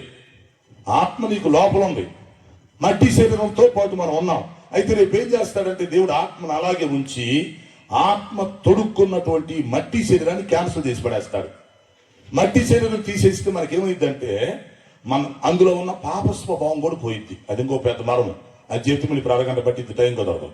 ఎప్పుడైతే మట్టి శరీరం క్యాన్సిల్ అయిందో మనలో ఉన్న పాప స్వభావం పోయింది. ఆ రోజు ఆ పండు మనం తినినప్పుడు మనలో ఒక పాప స్వభావం వచ్చింది మన బాడీలోకి. అంటే మన మట్టి శరీరంలోకి ఫుడ్ ఇన్ఫెక్షన్ జరిగింది. మన మెదడులోకి, మన నరాల్లోకి, బ్లడ్లోకి, ఎముకల్లోకి కూడా పాపం వచ్చేసింది. ఆ పండు ద్వారా పాప స్వభావం వచ్చింది. అందుకని దేవుడు ఏం చేస్తాడు, పరలోకం తీసుకెళ్లేటప్పుడు మట్టి శరీరాన్ని క్యాన్సిల్ చేస్తే ఇటు శరీరము పోయింది, దాంతో పాటు పాప స్వభావం కూడా పోయింది మనిషిలో నుంచి. రేపు దేవుడి ప్లాన్ అది. కాబట్టి మీరు రండిరా నాయన, మిమ్మల్ని తీసుకెళ్తానంటే, నేను ఎక్కడే జాబ్ చేసుకుంటాను, ఎక్కడే పెళ్లి చేసుకుంటాను, ఏం చేస్తారా నాయన? ఎక్కడ భూలోకం వేడి ఎక్కువైపోతున్నానా, హీట్ ఎక్కువైపోయి చస్తాను. ఇక్కడ ఏసీ కూడా పనిచేయదురా నాయన. చెప్పేది అర్థం చేసుకోకపోతే ఎవడేం చేయలేడు. నేను చెప్పేది బైబుల్ పరంగా కానీ, ప్రాక్టికల్స్ గా కానీ, సైన్స్ పరంగా అన్ని రకాలుగా సెట్ అయ్యింది. ఇది మనిషి అర్థం చేసుకోవట్లా. సో ఇప్పుడు ఆయన సంఘాన్ని తీసుకెళ్ళిపోతాడు, మట్టి శరీరం క్యాన్సర్ తీసేస్తాడు. అంటే ఆత్మను అలాగే ఉంచుతాడు. నేను పరలోకాన్ని తీసుకెళ్లేటప్పుడు నీ ఆత్మను తీసుకెళ్తాడు. నీ ఆత్మ ఈ మట్టి శరీరాన్ని తొడుక్కుంది కాబట్టి, షర్ట్ లాగా మట్టి శరీరం తొడుక్కుంది కనుక దీన్ని క్యాన్సిల్ చేస్తాడు, తీసిపడేస్తాడు. ఎప్పుడైతే మట్టి శరీరం పోతుందో సగం గొడవ పోయింది. ఒక్కొక్కడు 100 కేజీలు బరువు నడవలేకపోతున్నాడు. ఒక్కొక్కడు ఒకడేం పొట్టి, ఒకడేం పొడుగు, ఒకడేం సన్న, ఒకడేం లావు, ఒకడేం కర్రీ. ఈ మొత్తం పోతాయి. అసలు మట్టి శరీరం తీసేది తిప్పివేయడం మొత్తం పోయింది, ఏ గొడవ లేదు. ఇంకా ఆత్మ ఒకటి మిగిలిద్ది. ఆత్మ మిగిలిద్ది. మట్టి శరీరం క్యాన్సర్ చేస్తే బరువు పోయింది, బరువు పోయింది. ఈ భేదాలు పోతాయి. లోపల ఉన్న పాప స్వభావం, పండు తినినప్పుడు వచ్చిన పాప స్వభావం పోయింది. అసలు సూపర్ ఉంది వ్యవహారం. అసలు తేలికైపోతాం మనం. సో నెంబర్ 1 అది. 4 విషయాలు చెప్పాలి కానీ గుర్తు చేసి ముగించేస్తా, టైం కుదరదు. సో ఒకటేం చెప్పండి, ఇప్పుడు రాకడలో సంఘం ఎత్తబడేటప్పుడు జరిగే మార్పులు, చేంజెస్. నెంబర్ 1, మన ఆత్మకున్నటువంటి మట్టి శరీరాన్ని తీసేస్తాడు. ఆత్మ అలాగే ఉండిద్ది, నీ ఆత్మ అట్లాగే ఉండిద్ది, కానీ నీ మట్టి శరీరం తీసేస్తాడు, ఓపెన్ అయిపోయింది. రెండవది ఏం చేస్తాడంటే, నీ ఆత్మకి మట్టి శరీరం తీసేసి మహిమ శరీరాన్ని ధరింపు చేస్తాడు. అంటే ఒక షర్ట్ తీసి ఇంకో షర్ట్ వేసుకున్నట్టు. ఇప్పుడు మనం ఉన్నామండి, ఓ షర్ట్ వేసుకున్నాం, ఈ షర్ట్ కొంచెం మాసింది, ఓకే, ఈ షర్ట్ చినిగింది లేదా పాతయింది. సో ఇమీడియట్ గా చేంజ్ దిస్ షర్ట్, అంతే కదా. ఈ షర్ట్ మార్చేస్తాం, ఇంకో షర్ట్ వేసుకుంటాం. దేవుడు చేసింది కూడా అంతే. లోపల ఆత్మ ఉంది, ఆత్మే నువ్వు, శరీరం నువ్వు కాదు. లోపల నువ్వు ఉన్నావు, నువ్వు మట్టి శరీరం తొడుక్కొని ఉన్నావు బయట. అది ఇవన్నీ చెప్పేవాడు కావాలి. ఇవి చెప్పకపోతే నీ జన్మ వేస్ట్, తెలుసుకోకపోతే. కాబట్టి ఆత్మనే నీవు ప్రస్తుతానికి మట్టి శరీరాన్ని ఒక షర్ట్ లాగా వేసుకున్నావు. ఈ శరీరం లోపల ఉంది ఆత్మ. కాబట్టి రేపు సంఘం ఎత్తబడితే ఏం చేస్తాడంటే, రిమూవ్ దిస్ బాడీ, ఈ మట్టి శరీరం తీసేస్తాడు. అప్పుడు ఆత్మ ఒకటే మిగిలింది. ఇప్పుడు ఈ ఆత్మకి ఏం చేస్తాడంటే, పైకి తీసుకెళ్ళేటప్పుడు ఇంకో షర్టు దొరుకుతాడు. దాని పేరు ఏం పేరంటే మహిమ శరీరం. మహిమ శరీరాన్ని ధరించుకుంటాం. అప్పుడు అద్దరిపోయి వ్యవహారం. ఈ మహిమ శరీరం గురించి చెప్పాలంటే మళ్ళీ 3 రోజులు మీటింగ్లు పెట్టాలి.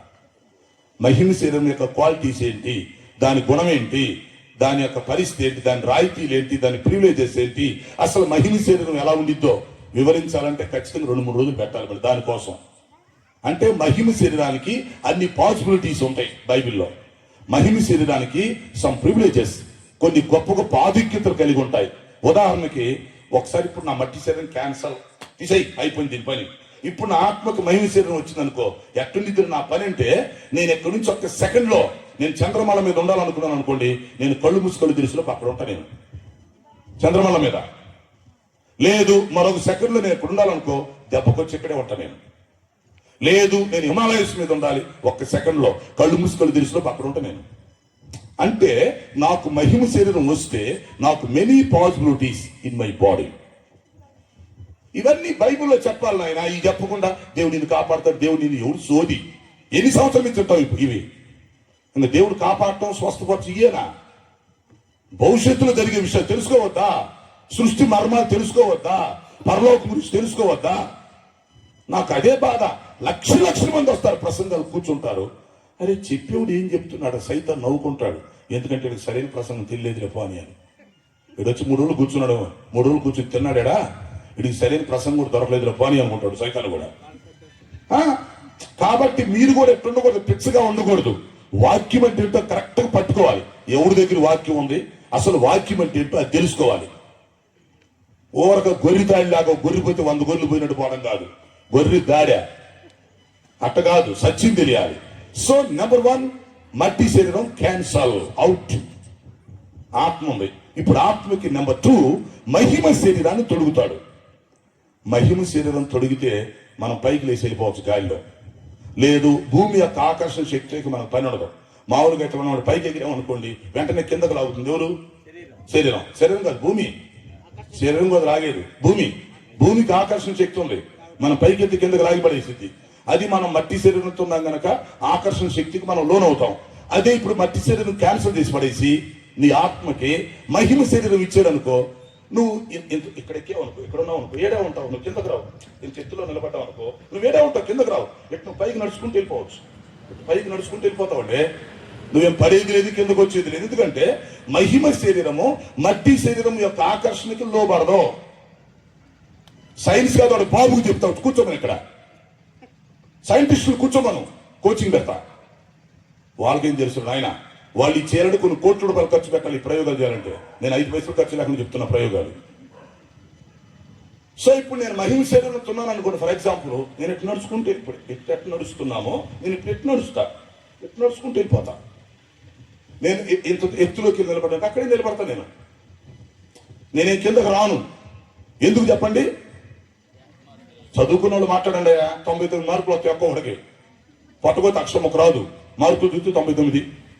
ఈ మధ్య 10th క్లాస్లో ఎవరిని బెదిరించినా 550 అంటున్నాడు, 500 అంటున్నాడు. నాకు పిచ్చెక్కుతుంది. వీడికి ఆల్ సరిగా రావట్లేదు, 500 వరకు ఎవరు ఇచ్చాడు రాని. వీడికి సబ్జెక్టే లేదు, ఎవరినన్నా గెదిరించు, అడిగింది చెప్పడు 500 మార్కులు వచ్చినాయి అంటున్నాడు. ఎట్టొస్తుంది అర్థం కాదు. నాకు ఇది పెద్ద డౌట్ అయింది ఆంధ్రాలో ఈ మధ్య. ఎవరు బెదిరించిన 550, 570, 490, ఏది 600కి వాడిని ఏదైనా క్వశ్చన్ అడిగితే చెప్పలేకపోతున్నాడు. మరి ఇన్ని మార్కులు ఎక్కడి నుంచి వచ్చినాయి, ఎందుకు వచ్చినాయి అంటే అన్ని మార్కులు ఎగిపోతే ఆ స్కూల్లో వాడిని చేస్తారు మళ్ళీ తల్లిదండ్రులు. అందుకని చెప్పి వాడు చదివినా చదవకపోయినట్టు గట్ట అన్ని మార్కులు వేస్తే అదే స్కూల్లో మళ్ళీ చేరవచ్చు. పిల్లోడికి బాగుండి వాళ్ళ అమ్మా నాన్నకి బాగానే ఉంది, స్కూల్కి బాగానే ఉంది, గవర్నమెంట్కి బాగానే ఉంది. లేకపోతే చస్తాడు ఉద్యోగం రాదు. అందరికి సాటిస్ఫాక్షన్ కూడా ఇది. మా ఓడికి ఇన్ని మార్కులు వచ్చిన తల్లిదండ్రులకు తృప్తి, పిల్లోడికి తృప్తి, గవర్నమెంట్కి తృప్తి, ఇన్స్టిట్యూట్కి తృప్తి, చివరికి మట్టి కొట్టుకు పోతాడు పిల్లోడు. నేను చెప్పేది కరెక్టా కాదా?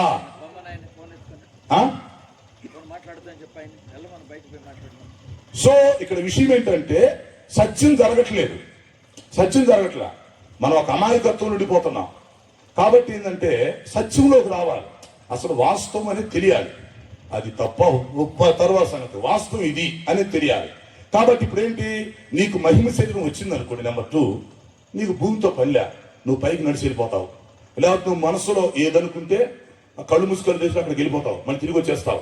లేక దేవదూతలు లాగా ఉంటావు. ఇప్పుడు దేవదూతలు ఉన్నారు, భూలోకానికి వస్తున్నారు, జంపు 1 నిమిషంలో పరలోకానికి వెళ్ళిపోతున్నారు, 1 నిమిషంలో భూలోకానికి వస్తున్నారు, మనకు కనపడుతున్నారు, వెళ్ళిపోతున్నారు. వారు ఎలా వెళ్ళగలుగుతున్నారు? వాళ్ళకి మహిమ శరీరం ఉండబట్టే కదా. రేపు అదే మహిమ శరీరం మనకు వస్తే మనం దేవదూతలు బాబులైపోవా? అవుతాం, నో ప్రాబ్లం. ఇదంతా రాకడలో జరిగింది. దేవుడికి స్తోత్రం. ఎన్ని వచ్చింది మనకి? ఇప్పుడు సంఘం ఎత్తబడుతుంది. ఏం జరుగుతుంది ఎత్తబడేటప్పుడు? మన ఆత్మకున్న మట్టి శరీరం క్యాన్సర్, తర్వాత మహిమ శరీరం ధరించుకుంటాం. నెంబర్ 2. నెంబర్ 3, మరణం క్యాన్సర్. రాకడ వచ్చినప్పుడు సంఘం ఎత్తబడేటప్పుడు జరిగే పని ఏంటంటే మరణం క్యాన్సర్. అంటే ఎత్తబడే సంఘానికి మరణం లేదు. వాడు మళ్ళీ చచ్చేది లేదు, వాడిని సమాధిలో పెట్టేది లేదు, మళ్ళీ లేచి వచ్చేది లేదు, లేకపోకుండా ఉండేది లేదు. లేకుండా ఉండేది అసలు లేదు. అసలు చావే లేదు, సమాధులే లేవు. మనిషి సజీవుడికి వెళ్ళిపోతాడు రాకడ వస్తే. మరణం క్యాన్సర్. యుగయుగాలు, లక్షల కోట్ల సంవత్సరాల ప్రభుత్వం మనం ఉంటాం.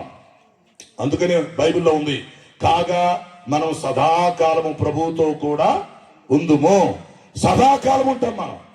కాబట్టి భూలోకంలో నువ్వు ఉంటే 70-80 సంవత్సరాలు లేదా 100 అంతే.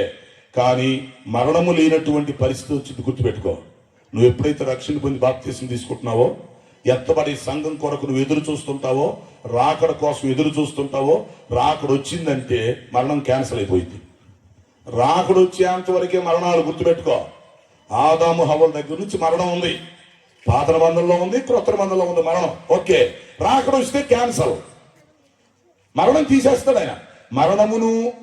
మరణమును పాతాళ లోకమును ఆయన అగ్నిగుండంలో వేయును అనంత ప్రకటన గ్రంథం 22వ అధ్యాయంలో.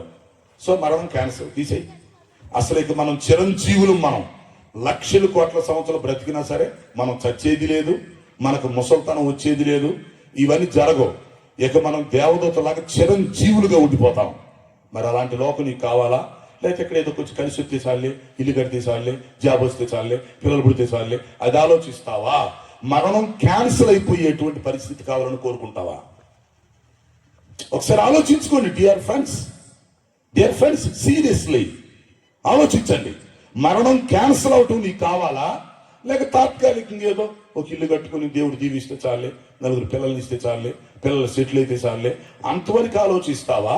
అసలు మరణమే క్యాన్సిల్ చేస్తే ఈ పరిస్థితి నీకు కావాలా? ఎంత ఆనందం. నిజంగా మరణం తీసేస్తే ఎంత బాగుంటుందండి. మరణం తీసేస్తే ఇంకెవడు ఏడుచుకునే పని ఉండదు కదా. మన ప్రియమైన వాళ్ళు కొంతమంది చనిపోయినప్పుడు మనకు అనిపించింది, అసలు మరణం లేకుండా ఎంత బాగుండడు అని. ఎప్పుడైనా అనిపించిందా మీకు? అనిపించిందా? మన ఇంట్లో ఎవరైనా చనిపోతే, లేకపోతే మన ఫ్రెండో, లేకపోతే మన భార్యో, లేక భర్తో, ఎవడో పిల్లలు ఎవడో చచ్చిపోతే, అసలు మరణం లేకుండా ఎంత బాగుండేది అనిపించింది కదా. ఆ ఏడుస్తున్నప్పుడు, ఆ బాధపడుతున్నప్పుడు. ఎస్, అలాంటి రోజులు త్వరలో వస్తున్నాయి. దేవునికి స్తోత్ర. నువ్వు ఊహించుకోవటం కాదు, నువ్వు ఊహించుకునే రోజులే వస్తాయి త్వరలో. రెండవ రాకడ వస్తే మరణం క్యాన్సర్. నెంబర్ 1, మట్టి శరీరం క్యాన్సర్. నెంబర్ 2, మహిమ శరీరం అమర్చబడుతుంది. నెంబర్ 3, మరణం క్యాన్సర్. నెంబర్ 4, మరొక లోకానికి షిఫ్టింగ్ జరిగింది. మరొక లోకానికి వెళ్ళుట అంటే భూగ్రహం ఖాళీ చేసేసి దేవుడు మరొక గ్రహంకు మనం తీసుకెళ్ళిపోతాడు. దాన్నే బైబిల్లో పరలోక పట్టణం అన్నాడు. పరలోకం వేరు, పరలోక పట్టణం వేరు, రెండవది కాదు. ఆ వివరాలను ఇప్పుడు చెప్పడానికి మీకు కుదరదు, టైం కావాలి. సో మరొక గ్రహం లాంటిది, మరొక గ్రహం లేక మరొక పట్టణం, మరొక స్థలం, ఏదో ఒకటి మనం అర్థం చేసుకోవడానికి. సో 4వది ఏంటంటే మరొక లోకానికి షిఫ్ట్, ట్రాన్స్ఫర్. భూలోకంలో ఉండేటువంటి మనల్ని ఇంకెక్కడ ఉంచకుండా మరొక లోకానికి తీసుకెళ్ళి అక్కడ పెడతాడు. అక్కడి నుంచి మనం చంద్రుడి మీదకి వెళ్ళి వస్తాం, లేక పరలోకానికి వెళ్ళి వస్తాం, ఎక్కడికి వెళ్ళి వస్తుంటాం. ఎందుకంటే సపరేట్గా మరొక గ్రహం మీద మనం ఉంటాం, మరొక లోకంలో మనం ఉంటాం. అది పరలోకానికి సంబంధించినట్టు ఒక చిన్న స్టేట్ లాంటిది. అది ఇప్పుడు పరలోకం ఉంది, పరలోకులు కొన్ని వందలు ఉంటాయి లోకాలు, మనం చెప్పలేం. థియాలజీ ప్రకారం పరలోకం అనేది అనంతమైంది. అసలు పరలోకులు ఎన్ని ఉన్నాయో మనకు తెలియదు, లోపల ఏమేమి ఉన్నాయో. పరలోకలు మళ్ళీ ఎన్ని లోకాలు ఉంటాయో, ఇంకా ఎలాంటి జీవులు ఉన్నారో బైబిల్ నీకు ఎక్కువ లేదు. పరలోకం అనంతం. అయితే ఆ పరలోకానికి దగ్గరలో ఇంకో సిటీ పెడతాడు, ఆ సిటీలో మనల్ని ఉంచుతాడు దేవుడు. హెబ్రీ పత్రిక బైబిల్లో ఉంది, ఏముందో తెలిసిన? తను నమ్మిన వారి కొరకు ఆయన ఒక పట్టణమును నిర్మించుచున్నాడు అని. బైబిల్లో తెల్లారిందా చెప్పగలను నేను బయటికి వెళ్లకుండా. తనను నమ్మిన వారి కొరకు, తను యందు విశ్వసించు వారి కొరకు ఆయన ఒక పట్టణమును నిర్మించుచున్నాడు. So we have transfer. అక్కడికి ట్రాన్స్ఫర్ అయ్యే పరిస్థితి మనకు వచ్చింది రేపు. మనల్ని భూమి మీద నుంచి ఖాళీ చేపించేసి ఇక్కడ ఉండకుండా తను నమ్మిన మొత్తాన్ని ఆ పరలోకం దగ్గర పరలోకానికి సంబంధించినటువంటి లోకంలో మరొక పట్టణంలో తీసుకెళ్లి మనల్ని సపరేట్గా అక్కడ పెడతాడు. అక్కడ మనం ఉండే నేలే బంగారపు నేల, ఇక్కడ నేల మట్టి, అక్కడ ఉండే నేలే బంగారపు నేల. అక్కడికి వెళ్తే ఇంకెవరికి ఏం సంపాదించుకుందామని ఆలోచన ఉండదు. ఎందుకంటే నీ కాలు కిందే బంగారం. నీ కేజీ కావాలా తీసుకో, బంగారం 2 కేజీలు కావాలా తీసుకో. ఇక్కడ మూతికి పెట్టి, ముక్కి పెట్టి, చేతికి పెట్టి ఏదో చేస్తున్నావు. నీ కాళ్ళు కిందకు బంగారం వచ్చేది లేదు. బంగారపు నేల మీద నడిపిస్తాడు. మరొక లోకానికి ట్రాన్స్ఫర్ జరగబోతుంది త్వరలో. సంఘం ఇక్కడి నుంచి మరో చోటికి వెళ్ళబోతుంది. అక్కడికి తీసుకెళ్లి ప్రశాంతంగా ఉంచబోతున్నాడు దేవుడు. అక్కడికి సైతాన్ రాడు, ఈ చీకటి శక్తులు రావు, అక్కడ పాపం ఉండదు. అక్కడికి తీసుకెళ్లి లక్షల కోట్ల సంవత్సరాలు ఉండేటట్టుగా తన సంఘానికి ఆయన 2వ రాకలు ఏర్పాట్లు చేసుకోబోతున్నాడు. అందుకని బైబిల్ ఏం చెప్తుందంటే, ఇదిగో ఆయన మేఘారూఢుడై వచ్చుచున్నాడు. ఆయన మేఘారూఢుడై వస్తే తను నమ్మినటువంటి సంఘాన్ని తీసుకెళ్లిపోతాడు. మిగతా వారికి శిక్ష పడుతుంది, మిగతా వాళ్ళకి తీర్పు జరుగుతుంది, మిగతా వాళ్ళు విడిచిపెట్టబడే గుంపులో ఉంటారు. కనుక ఈ మాటలు వింటున్న మీరు ఒకసారి ఆలోచించుకోండి. ఈ సమయంలో ప్రభు వస్తే, ఎస్, ఆయన బోర ఊదితే, ఆయన సంఘం ఎత్తబడితే, ఎస్, ఆర్ యు రెడీ? మనం సిద్ధమా? మనం వెళ్ళటానికి రెడీగానే ఉన్నామా? ఈలోపు జరగవలసినటువంటి కార్యక్రమాలు ఉన్నాయా? అంటే ఈ మారు మనసు, ఈ బాప్తీసాలు, లేకపోతే ఈ ఆరాధన, ఇవన్నీ అయిపోయినాయా? ఈ సిద్ధపాటు ఇదంతా ఉందా? సో ఈలోపు జరగవలసిన కార్యక్రమాలు మొత్తం మనం పూర్తి చేసుకుంటే ఆయన వచ్చి బోర ఊదిని వెంటనే హ్యాపీగా అక్కడికి వెళ్ళిపోతాం. ప్రశాంతంగా మరణం లేనటువంటి లోకంలో మహిమ శరీరాలతో మరొక లోకంలో యుగయుగాలు దేవదూతలను పోలి అక్కడ ఉండబోతున్నాం. ఇలాంటి విషయాలు 40 అంశాలు ఉన్నాయి ఆ బుక్లో. ఆ బుక్ చదువుకోండి. కాబట్టి ఇక్కడ నేను ఆపుతున్నాను. కనుక రాకడొచ్చే లోపు ఎవరు నష్టపోకుండా, ఎవరు విడిచిపెట్టబడే గుంపులో ఉండకుండా, ఆయన వచ్చేలోపు అందరూ రక్షణ పొందుకొని, మారు మనసు పొంది, ఇంకేమైనా చిన్న చిన్న పొరపాట్లు ఉంటే తీసేసుకొని, క్రీస్తు రక్తంలో కడగబడి ఎత్తబడే సంఘం కొరకు మనం అందరం సిద్ధపాటు కలిగి ఉండాలని దేవుని యొక్క వాక్యం హెచ్చరిస్తుంది. ఎస్, అట్టి కృపను దేవుడు మనందరికీ దయచేయును గాక. రైట్, తలవంచని ప్రార్థన చేద్దాం. సో మిమ్మల్ని ఇన్ టైంలో వదిలేస్తున్నాం. చక్కటిగా వర్తమానం మీ దగ్గరికి వచ్చింది. ఈరోజు మీరు ఆలోచించుకోండి. ఇది మీ జన్మకు ధన్యం. దేవుడు కొన్ని విషయాలు మీకు బయలుపరుస్తున్నాడు ఈరోజు. భవిష్యత్తు ఏమిటి అనేది రేపు ఎత్తబడేటప్పుడు మనము, మన భార్యలు, మన పిల్లలు, మన స్నేహితులు, బంధువులు అందరూ వెళ్ళిపోవాలి. అందరు వెళ్ళాలంటే అందరిని ఇక్కడే మన రక్షణలోకి నడిపించుకోవాలి. అందరికి రాకడ సువార్త అందించాలి. లక్షలు ఖర్చు పెట్టైనా రాకడ సువార్త అందించుకొని అందరిని పైకి పంపించుకోవాలా. అంతేగాని దేవుడు దీవిస్తాడని చూస్తే ఎక్కడ వచ్చిందాక దీవిని పొందినట్టు ఉంటాడు, ఎక్కడే ఉండిపోతాడు. కాబట్టి మోసపోకుడి, దేవుడు ఎక్కిరించబడడం. దేవుని యొక్క వాక్యాన్ని వాక్యంగా తీసుకొని మనం ముందుగానే సిద్ధపాటు కలిగి ఉండాలి. ఈ మాటలు వింటున్న ప్రియ సోదరి సోదరులారా, నువ్వు రక్షణ పొందేవా, పొందలేదా?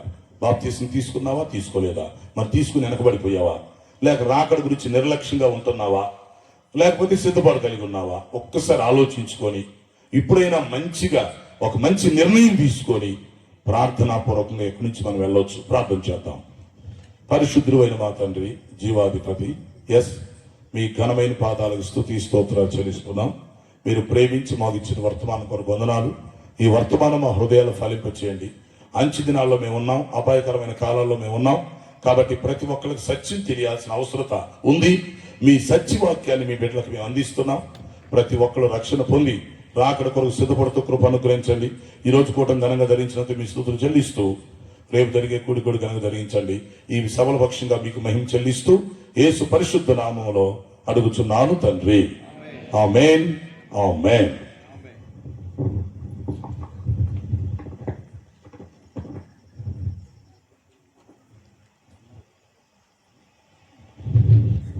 దేవుని నామానికి మహిమ కలుగునుగా.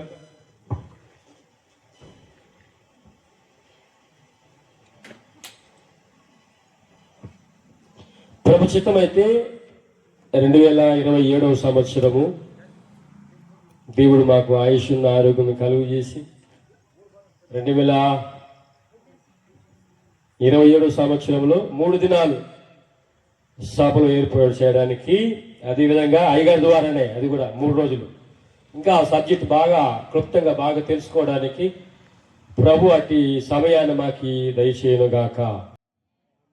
పాట పాడుతుండగా కానుకలు సమర్పించుకుందాం. మన మధ్యలో సహోదరుడు జయంత్ బాబు వచ్చి ఒక పాట పాడతారు.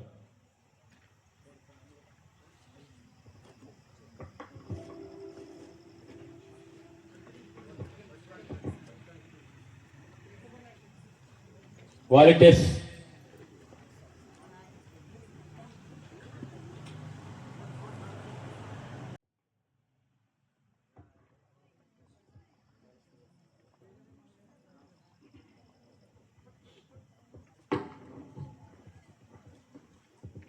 హల్లెలూయా. దేవనామానికి మహిమ కలుగును గాక. ఇంతగా నన్ను ప్రేమించినది నీ రూపము నాలో రూపించుటక,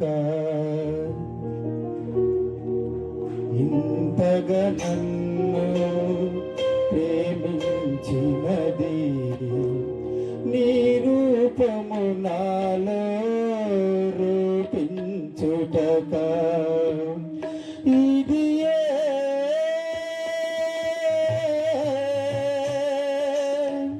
నాయడ నీకున్న నిత్య సంకల్పమా, నాయడ నీకున్న నిత్య సంకల్పమా, శ్రమల సిలువలో నీ రూపు నలిగినదా, శ్రమల సిలువలో నీ రూపు నలిగినదా, శిలనైనా నన్ను నీవల మార్చుటగా, శిల్పకారుడా నా యేసయ్యా, మనసు సుంటివా నీ పోలికగా, మనసు సుంటివా నీ పోలికగా, ఇది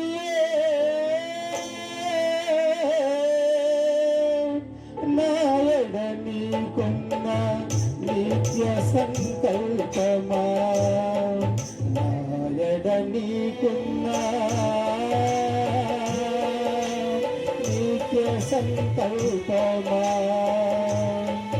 ఇంతగా నన్ను ప్రేమించినది నీ రూపము నాలో రూపించుటక,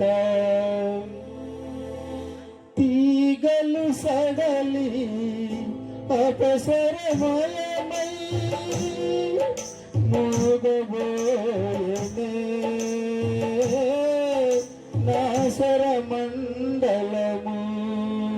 అమ్మా ఎవరు లేకూడదు, కూర్చోండి. మూగబోయనే కూర్చోండి. నాసర మండలము, అమర జీవా స్వరకల్పనలో నానువనువు నా పలికించితివా, నానువనువు నా పలికించితివా, ఇది నాయక నిత్య సంకల్పమా, నాయక నీకున్న నిత్య సంకల్పమా, ఇంతగా నన్ను ప్రేమించినది నీ రూపము నాలో రూపించుటక, ఇంతగా నన్ను ప్రేమించినది నీ రూపము నాలో రూపించుటక. హల్లెలూయా.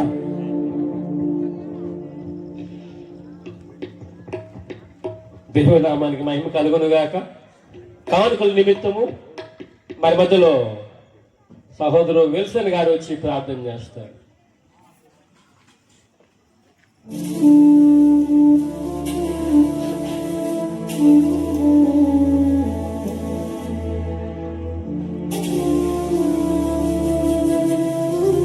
తర్వాత చివరి ప్రార్థన సహోదరులు ప్రసాద్ గారు ప్రార్థన చేస్తారు. చివరి ప్రార్థన.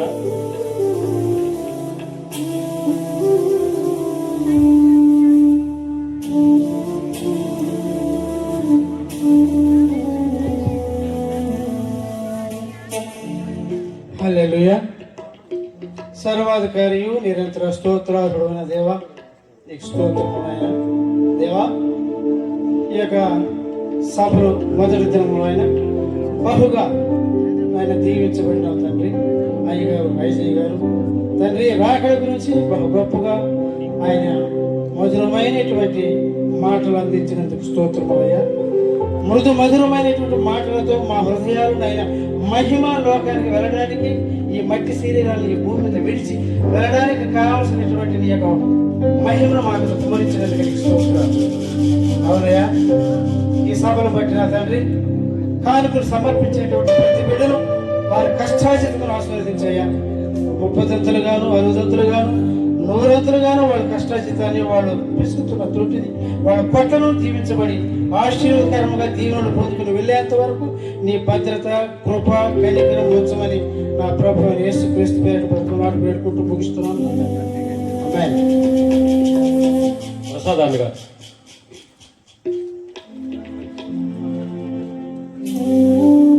చివరి ఆశీర్వాదము అకంపేటలో సేవ చేసినటువంటి దైవ సేవకులు ప్రేమ్ కుమార్ అయ్య గారు వచ్చి ఆశీర్వాదం ఇస్తారు.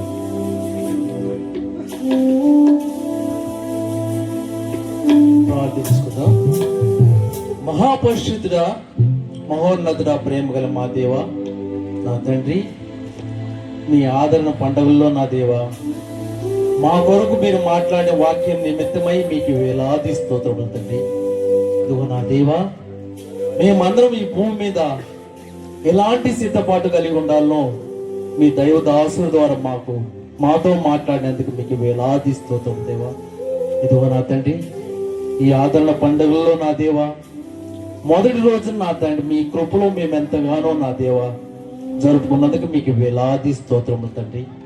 ఇదిగో నా దేవా, రెండో దినమందు నా తండ్రి మీ దైవదాసులు మా మధ్యకు నిలిపి నా తండ్రి మీరు మాట్లాడే మాటల నిమిత్తమై మీకు వేలాది స్తోత్రము దేవా. ఇదిగో నా తండ్రి, ఇంతకంటే నువ్వు గొప్పగా మీ వాక్యంలో మేము నడవబడిలాగా నా తండ్రి ఆశీర్వదించిన నా దేవా. నా తండ్రి, ఇక్కడ వచ్చినట్టు నా ప్రతి బిడ్డ నా దేవా కృతజ్ఞతాపూర్వకంగా నా దేవా అనుదినము కృతజ్ఞతాస్తుతులు చెల్లిస్తూ ముందుకెళ్ళలాగా ఆశీర్వదించండి.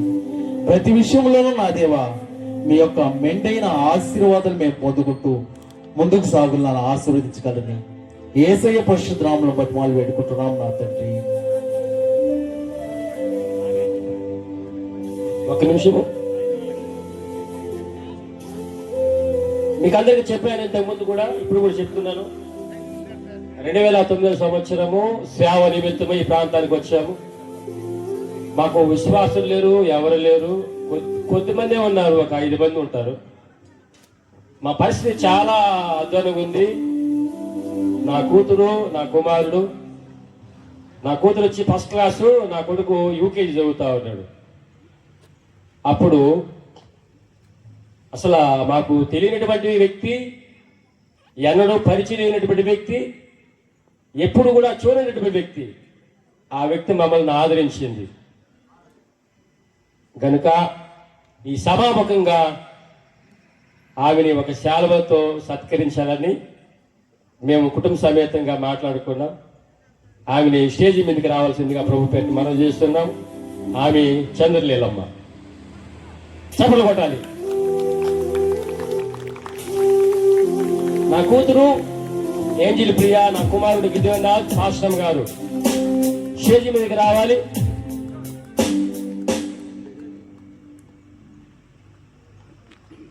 త్వరగా.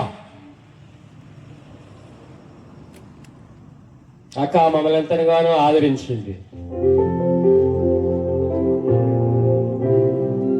నా కొడుక్కి, నా కూతురికి చెప్పాను నేను, ఎప్పుడు కూడా మర్చిపోవద్దు చంద్రలీలమ్మ ఆంటీని.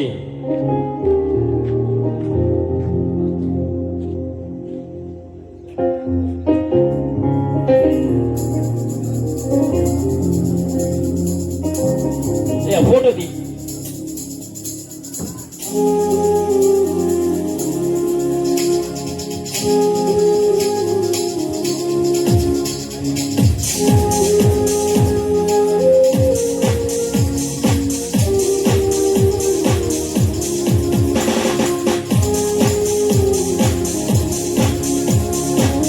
తమిళ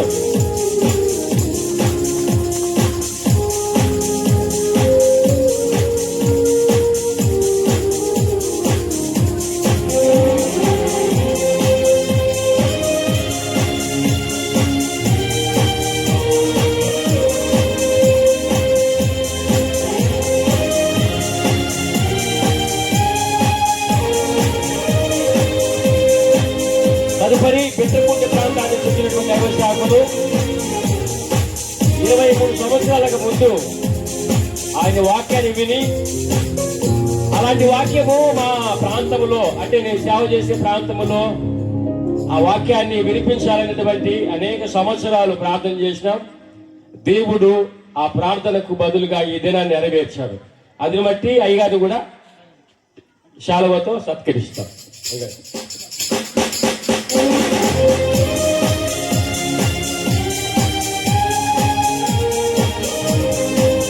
తమిళ పెట్టాలి. దైవ సేవకులు సన్మానిస్తున్నాం.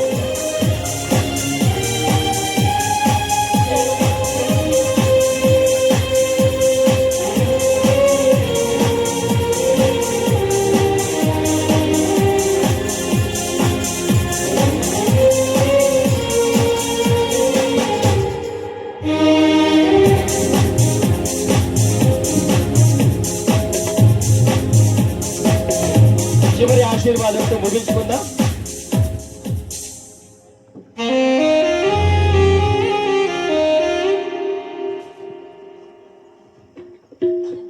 హల్లెలూయా.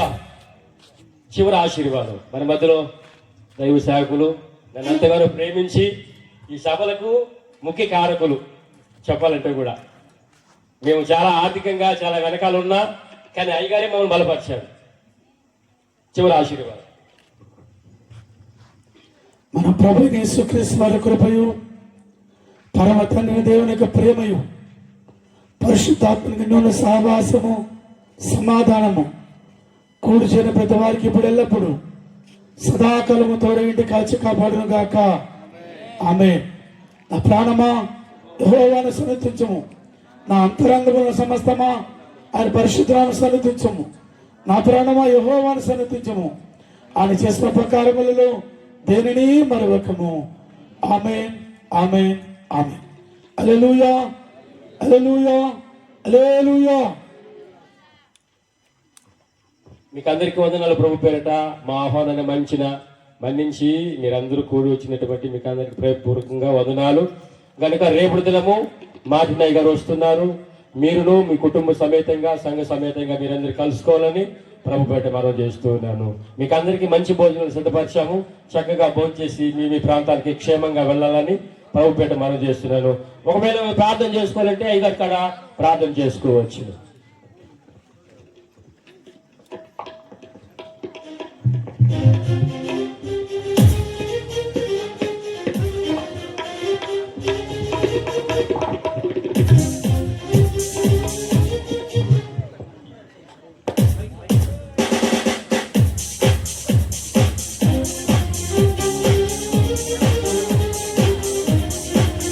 హల్లెలూయా. ప్రియులారా గమనించండి, ఎవరైనా ప్రత్యేక ప్రార్థన చేయించుకున్న ముందుకు వచ్చినప్పుడు అండి అందరి కోసం కలిపి ఒకేసారి ప్రార్థన చేస్తాం. టైం చాలింది కాబట్టి అందరి కోసం కలిపి ఒకేసారి ప్రత్యేక ప్రార్థన చేయబడుతుంది. ముందుకు వచ్చేయండి. మీరు ఏ సమస్యలో ఉన్నా, ఏ అనారోగ్యంతో ఉన్నా, ఏ అవసరతలో ఉన్నా విశ్వాసంతో ముందుకు వచ్చినప్పుడు అండి మీకోసం ప్రత్యేక ప్రార్థన చేస్తాం. తర్వాత చక్కగా మీరు భోజనం చేసుకుని ఒకరినొక పలకరించుకొని సెలవు తీసుకోవచ్చు. ఇంకా ప్రత్యేక ప్రార్థన కోరినందరూ ముందుకు వచ్చి నిలబడండి. ఇందాక నేను చెప్పినటువంటి గ్రంథం ప్రపంచ భవిష్యత్తులో క్రీస్తు రెండవ రాకడ పాత్ర, యేసుక్రీస్తు రెండవ రాకడ సంబంధించిన గ్రంథం 40 అంశాలు. ఆ గ్రంథం కాపీస్ కావాల్సిన వాళ్ళు కొద్దిగానే ఉన్నాయి. చివరిలో ఇక్కడ జీవమణి గారు ఉంటారు, ఆయనతో మాట్లాడండి. మీకు ఆ కాపీస్ అందిస్తాం. అవి కావాల్సినవి తీసుకోండి. ఓకే, ప్రత్యేక ప్రార్థనలు రండి. రైట్, ఇంకెవరైనా ఉంటే అక్కడక్కడ ప్రార్థన చేస్తాం ఒకేసారి. నానానికి స్తోత్రాలు. ఇక్కడ నిలబడిన ప్రియబిడ్డల కొరకు ప్రార్థిస్తున్నాం. వీళ్ళు రక్షణ దయచేయండి. భర్తల మారక, భార్య బిడ్డల మారక ఎంతమంది సేవకులకు సపరేట్ గా భోజనాలు ఉన్నాయి. కుటుంబాలు రక్షించమని మనం చేస్తున్నాము. శారీరకంగా, మానసికంగా రకరకాల అనారోగ్యంతో బాధపడుతున్న స్వస్థపరచండి. సంతానం బిడ్డల గర్భఫలం దయచేయండి. ఉద్యోగం కోసం, వివాహం కొరకు, గృహాల కొరకు ఎదురు చూస్తున్న బిడ్డలకి మంచి భవిష్యత్తు ఇవ్వండి. మనశ్శాంతినివ్వండి. మీ చాలిన కృపలో మీ బిడ్డల అవసరతలు తీర్చి మీరే మహిమ తెచ్చుకోమని యేసు పరిశుద్ధ నామములో అడుగుచున్నాను తండ్రి. ఆమేన్, ఆమేన్. దయచేసి గమనించండి, సేవకులకు సపరేట్ గా భోజనాలు ఉన్నాయి. చక్కగా కూర్చొని తృప్తిగా తినాలని